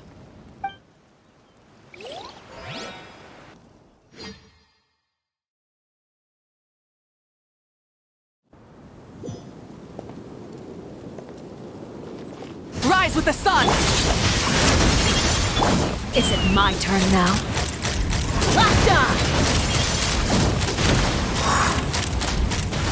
Open fire! Wrap with your chin! Rising flames! Is it my turn now? Take me up! Locked on! Bullseye! Open fire! Is it my turn now?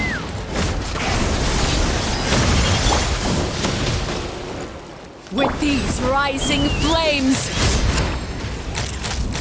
Is it my turn now? Locked on! Locked on! Getting closer now!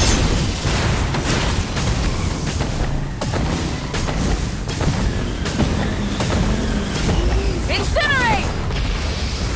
Ha! Bullseye!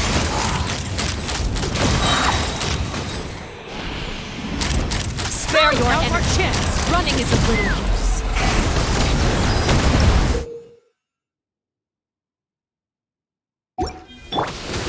Have a taste of purgatory.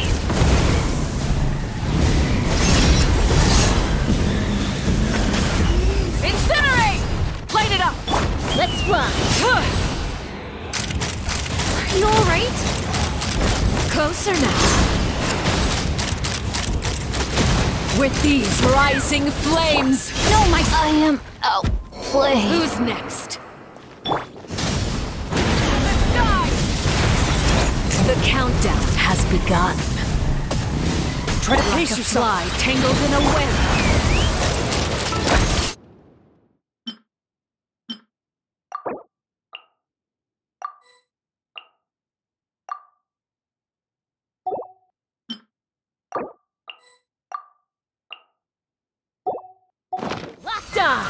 Mama, who's next? With these rising flames!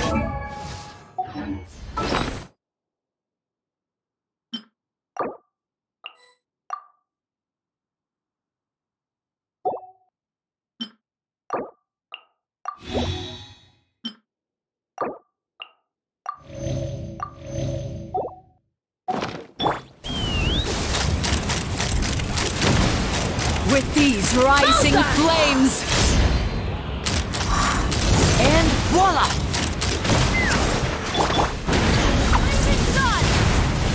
Spare your energy. Running is of little use.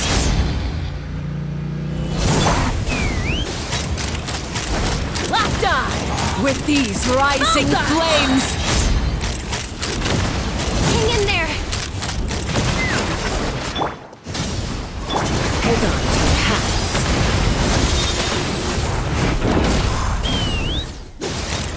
Is it my turn now? Open fire! With these rising flames! Pace yourself.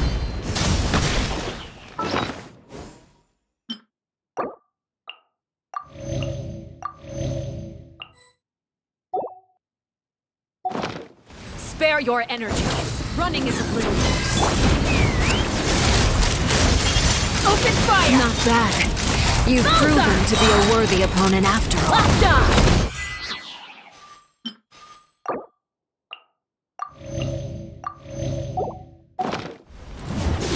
Not bad. You've proven to be a worthy opponent. Not bad. You've proven to be a worthy opponent after all.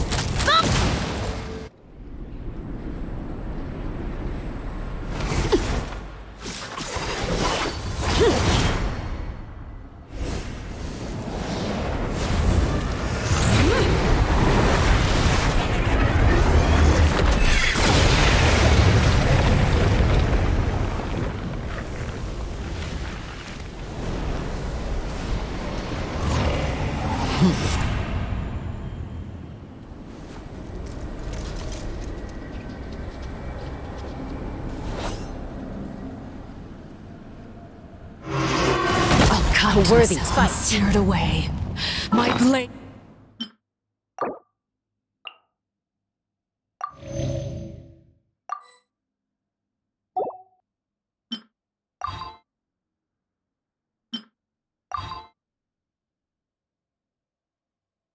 It is all that remains.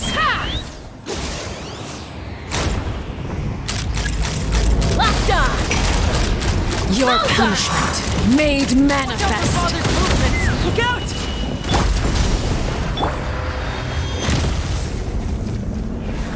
Take me up! Open fire! Locked on! Open fire! Open fire! Your punishment Hold on. made manifest. Over here!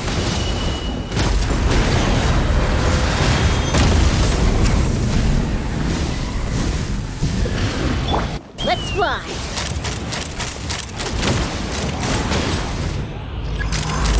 Open fire!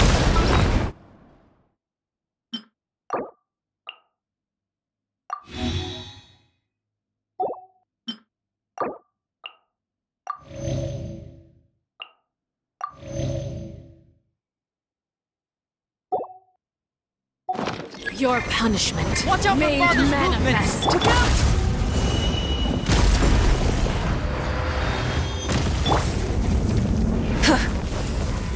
Rise with the sun! Take me up!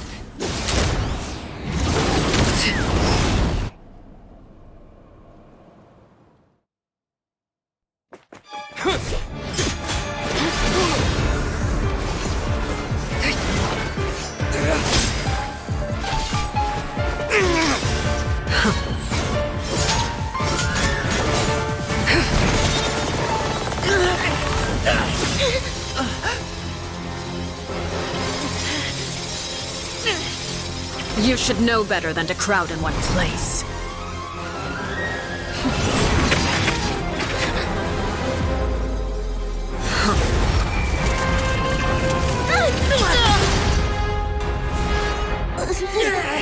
Oh, I know. No! I'm sorry, Father!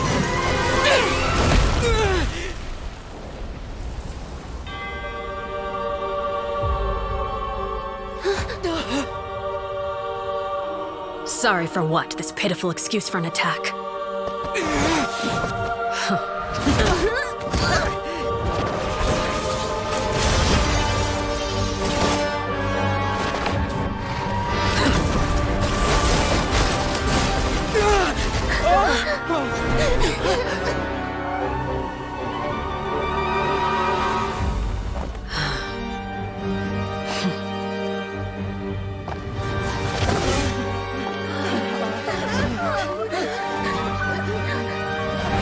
Father, no!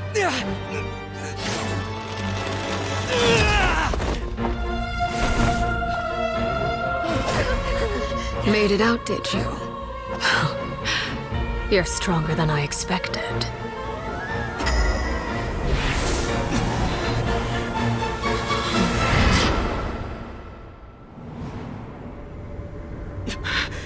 A crimson moon? I can't move.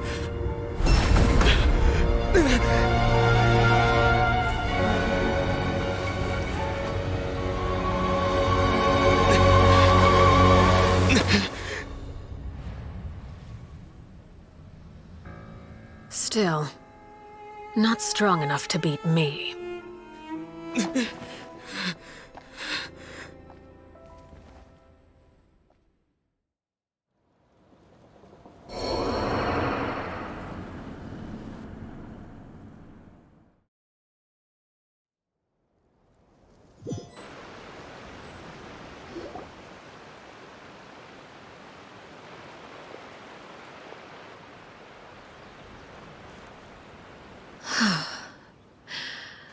I believe we can end things here.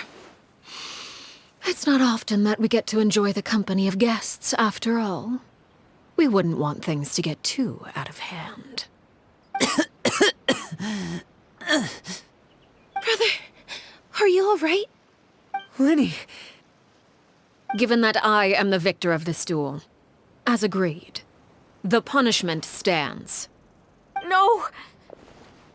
I never thought things would end like this. However, everyone involved in the duel demonstrated a remarkable level of strength and determination. In light of this, I'm prepared to change the method of execution. Elwar, the bottled flames I gave you for safekeeping. Do you still have them? Yes? I wasn't sure what they were for, but I've kept them super safe. I didn't lose a single one. Wonderful. Then, in just a moment, I'll have you administer them. Bottled flames? Indeed. They're the product of a secret experiment. Under certain special circumstances, flames can be extracted from my person and preserved. Once ingested, searing pain will spread across every inch of your body. No harm will come to you physically, but your memories will be burned away. If you can withstand the pain. When you awake, you'll have forgotten everything you know about the House of the Hearth, and will be expelled from the organization. In other words, administering this concoction will kill the version of you that grew up in the house, and give you a new identity.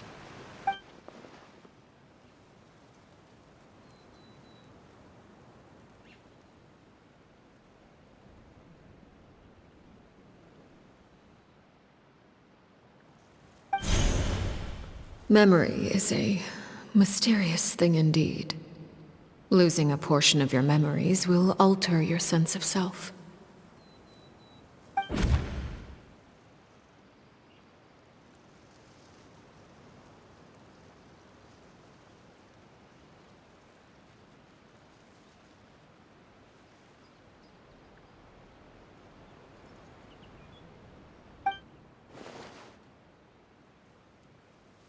So, you're just letting us go, Father? You misunderstand. Memories are extremely important. Once consumed by flame, the version of you standing before me will die, and our secrets will die with you. So no, I don't intend to just let you go, because the person who survives will be nothing but a stranger. Even so, I won't have to live in fear anymore. I'm sorry, Father. I'm sorry I let you down. But I really... Don't cry, Filial. You haven't left the house yet, so there are still rules to be followed, yes? Remember what I taught you. Anger makes you impulsive, sorrow causes you to waver. Don't let yourself be controlled by your emotions. Of course. I'll remember. Dry your tears, and go pursue the life you really want. Yes, Father. Chapleau, Foltz, Elwar. Take them back to Poisson. And bring Lenny and the others as well. I prepared 3 extra vials of bottled flames. As for whether to take them, the choice is yours. Goodbye, children. The next time we meet, I will no longer be your father. Thank you for all you've done for the house. I hope you have bright futures ahead of you.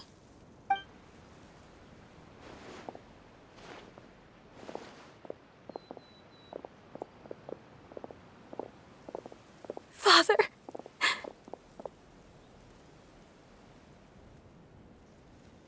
Let's go.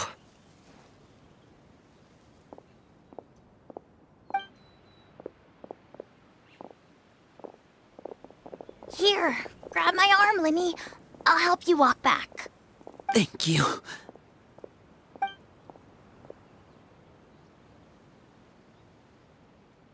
Clairvy.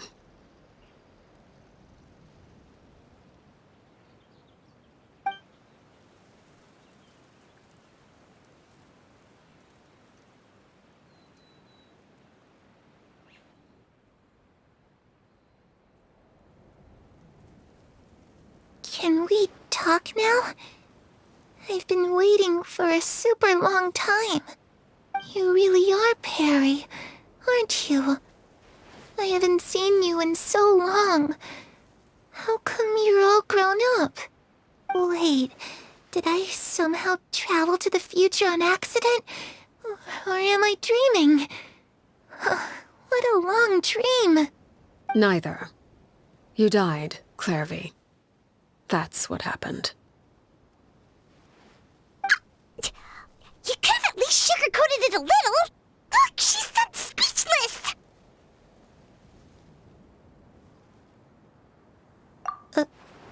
Oh. Okay then. Huh? That's it? You accepted it just like that? Yep. If that's what Perry says happened, then I believe her. Perry wouldn't lie to me. Plus, I don't really need to know why I'm like this. I'm more curious about what happens in the future. If you're a harbinger now, Perry, that means Mother is gone, isn't she? Can you tell me about it? I want to know what happened to her. And to me. You never stopped trying to defy fate. At first, no one believed you. You could only vent your frustrations to the moon. In fact, you often sought comfort in the night sky. You wanted to see the aurora, so one night we promised each other we would go to Snezhnaya to see it together. Later on, you tried to run away, but you were brought back each time. Mother spared your life, but it wasn't out of kindness. Instead, she decided to make an example of you by slowly torturing you over time. That way, the other children would know what happens to traitors. Still, you never gave up. Mother hoped that through ruthless duel after ruthless duel, she would be able to crown an ultimate victor among the children she raised. But you called on everyone to unite, to fight to a draw in order to reduce casualties. Your efforts may have only delayed the inevitable, but still. You gave them hope. You tried everything you could think of, but every attempt ended in failure. Still, you never turned your sword on Crucibina, and you never turned it on me. On that gloomy day, you told me, "For the last 16 years of my life, I've done everything I can to fight for freedom. But now, I realize that the only freedom I truly possess is the freedom to choose to die." I never imagined I would say something like that. I must have been feeling really worn down. But somehow, I still think I understand. According to Mother's plan, only one of us was going to make it until the end. And I always hoped that person would be you. If I could do it all over again, I still don't think I would make a different choice. Even when I first met you, I knew you'd be able to do what I couldn't. Is that so? Even now, I'm not sure I truly understand what kind of freedom you were trying to pursue. But as the head of the House of the Hearth, and as the children's father, I've tried to give them the most basic of freedoms. The freedom to choose their own fate. It's something I discussed with the Iudex of Fontaine.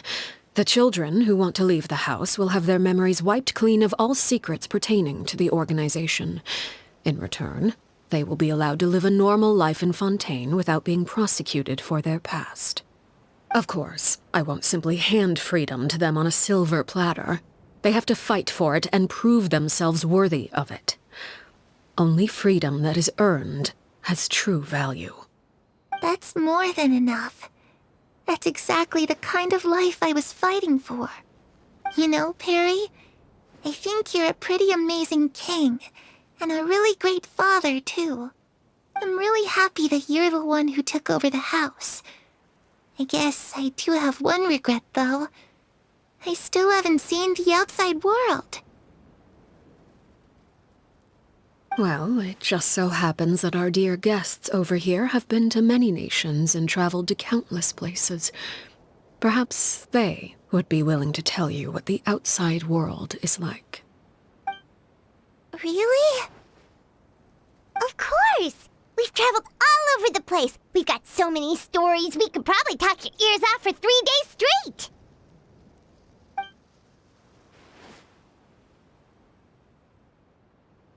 You know, I used to dream of being a bard.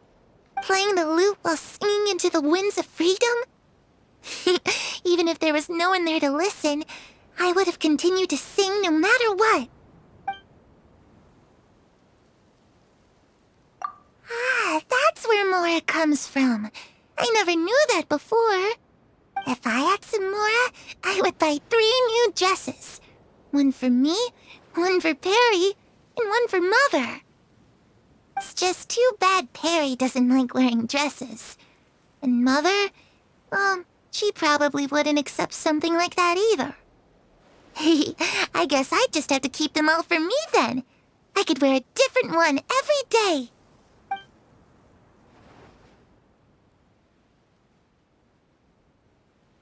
Those yokai you mentioned, what do they look like?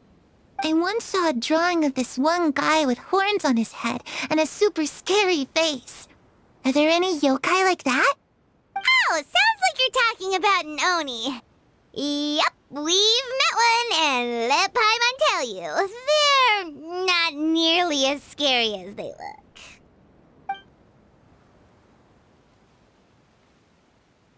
I was always too afraid to skip Mother's fighting lessons.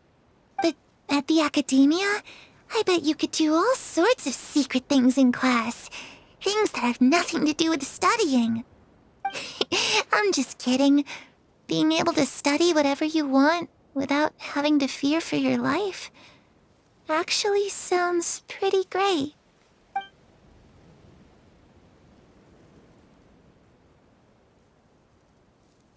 The situation was super dangerous. Lenny and Lynette were accused of committing a crime, and they were going to have to stand trial at the Opera Epicles. Oh no, that must have been hard for all of you. What happened next? Don't worry, we were able to turn the situation around super quickly, all thanks to Detective Paimon, of course. How'd you do that? Come Come on, tell me! Okay, so it was like this. After the failed magic show, we rushed to the scene and...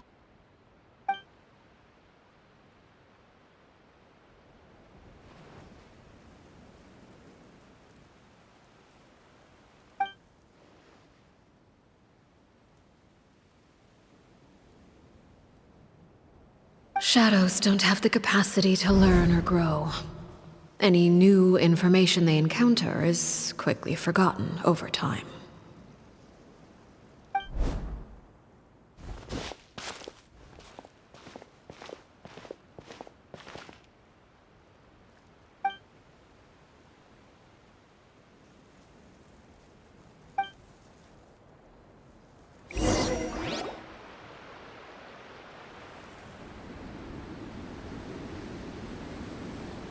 Clairvy, you've worked tirelessly from the shadows to overthrow the House of the Hearth.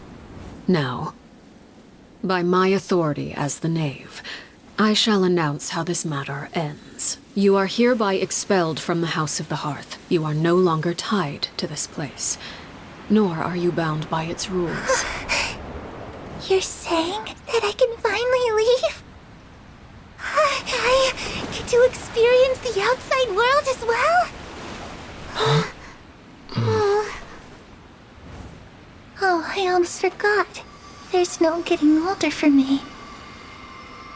Still, seeing who you grew up to be makes me really happy, Paraware. Take care of yourself. Goodbye. May we meet again someday.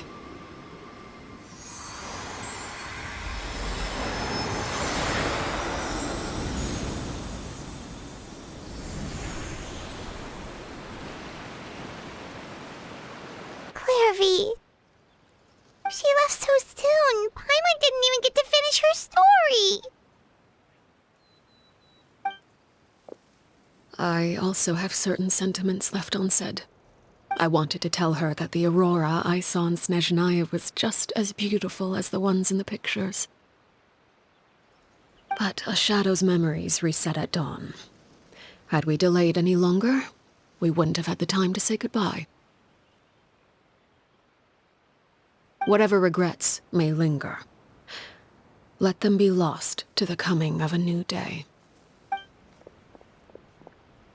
Father? It's Linny! Hey, Linny!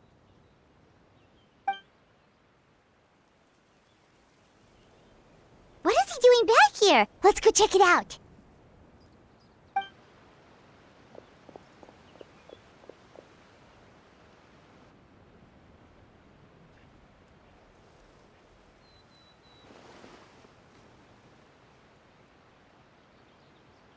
Father, the bottled flames have been administered. Filio and the others have left the house. And you? What have you decided? Thank you for giving us that choice, Father. But we never wanted to leave the house. It's the only home we've ever known. Lynette and Fremine feel the same way. They're recuperating back at the Hotel Bouffe d'été. But I decided to come back and tell you where we stood. I'm sure you're well aware of the expectations I have for you. I want you to follow in my footsteps and become the next king of the house. Yet you seem to have different ideas. I must admit, I'm rather surprised by your decision to stay. There's nothing wrong with choosing to live a quiet life. Leading this organization is a heavy responsibility, one not so easily carried by someone forced onto the throne. I just never understood what you saw in me.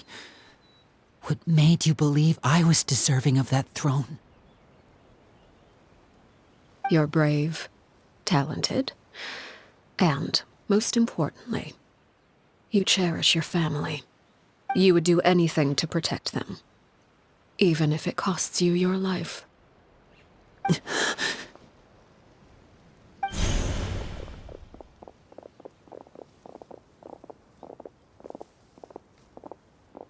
Speaking up back there was so brave of you, Linny. It's all thanks to you that we were able to convince Father to back down. You're a hero, Linny. Hero? Father is the real hero. Had Father gone all out during the duel, there's no way I would have walked away with my life. She must have had it all planned from the beginning, from the very moment she suggested a duel. I'm not deserving of that title. I'm not strong enough or smart enough. You're wrong. In my opinion, all you need to be deserving of the throne is conviction and the necessary strength to act on it. We may have different ideas of what it means to be a family, but you can hardly be said to lack conviction. What you truly lack is strength. For someone of your talent, though, that's something that will come with time. Even without that strength, you still chose to face me in a duel, even though the odds were stacked against you. That capacity to honor your convictions is what I truly see in you. Father. No one knows what the future holds, what tragedy or triumph may be in store. Being at the head of this organization requires the strength of will to face whatever comes. Caution will only hold you back. If reaching a certain standard were required to go after what you want, I would never have succeeded in killing my predecessor. Back then, there was still a considerable gap between our abilities. Strength may decide the ultimate victor, but those who let a lack of strength dictate their decisions or undermine their convictions will never be worthy of the throne. I understand, Father. Thank you. Children must grow up to surpass their parents. Only then can a family continue to flourish. The road ahead is not an easy one, so I'll ask you one last time. Are you certain you want to stay? You've done so much for me, Father, and that kindness must be repaid. Plus, with Project Stuja at hand, there are many dangers ahead, and I, for one, don't intend to back down. Protecting my family at all costs. That's my conviction. Then you're welcome to stay. As for Project Stuja, you need not be too concerned. If those cowardly businessmen and heartless dignitaries try to take us down, I'm prepared to teach them a lesson. Having members who longed for the light was our organization's last weakness. With those members no longer among our ranks, the House of the Hearth is like a spider hiding in the shadows. We need only wait for our prey to come to us. At present, our imperative is to use their plan to our advantage. In doing so, a crimson moon shall rise amid the frigid blizzards of winter. No demonstration of loyalty shall go unrewarded, and no sacrifice shall be in vain. As for the two of you, whether we meet again as friend or foe, I'll remember the camaraderie we shared in this moment. No matter how arduous the journey ahead, I hope we both reach our desired destination.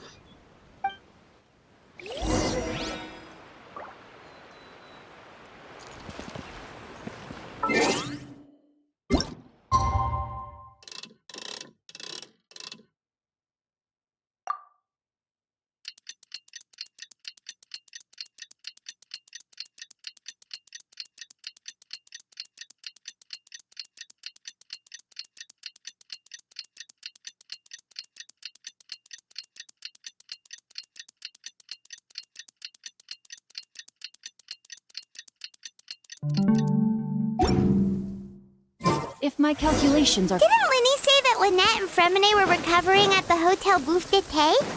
Oh, Paimon wonders how they're doing. Maybe we should go check on them.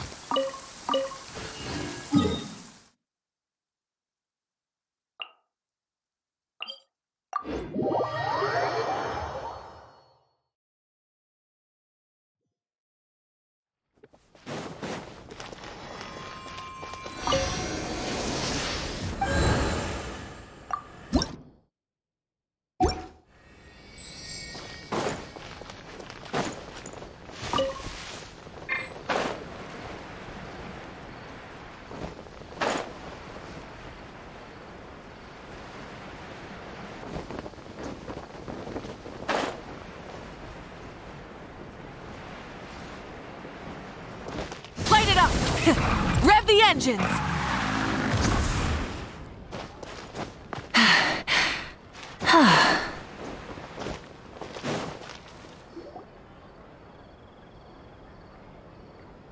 Lynette? Fremine? How are you feeling?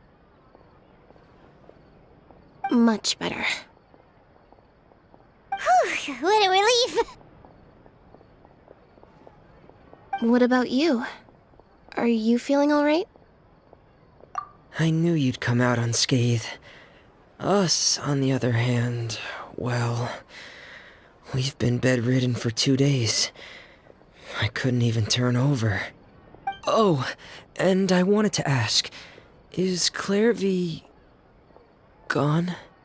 Linny and the other members have left Poisson and returned to the House of the Hearth. According to him, there haven't been any more sightings of a spirit roaming the house. I see. I'm glad. Father came to check up on us 2 days ago and told us about what happened with Crusabina and Clairvy. Actually, I've met Crusabina before.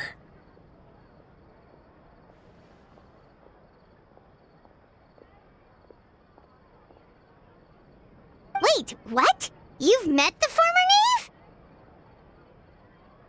Crusabina died a year after Clairvy. It was during the year between their deaths that I joined the House of the Hearth. Crusabina had an extremely cruel and radical way of doing things. While she was alive, the atmosphere in the house was suffocating. When I joined, though, the experiment she valued so much had already come to an end, and all the people involved, dead and injured alike, were gone. Crusabina never talked about the past with us newcomers. A couple of months after I joined, Father killed Crusabina and burned all her files.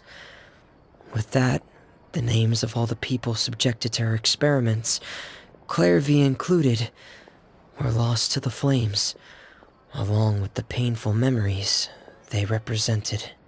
Father took in Lenny and me a couple months after that, but she never mentioned anything about Crusabina or Clairvy. It really seems like something she was planning to keep to herself. The last time you talked to her, did she mention why she kept it a secret for so long? She said she didn't want us to be affected by the darkness of the past. She was worried we'd develop a false sense of gratitude towards her if we knew about it. The foundation of a family should be free of any corrupting influence. Whatever happened in the past, it has nothing to do with who we are now. And that's what Father told us in the end. But I still thanked her for everything. It was only after hearing about what Crusabina did that I finally realized how insignificant our lives could have been. The members of the house meant nothing to her. To say that she valued them in any way, even just as a tool, would probably be giving her too much credit. If Father hadn't taken over the House of the Hearth, I probably would have already...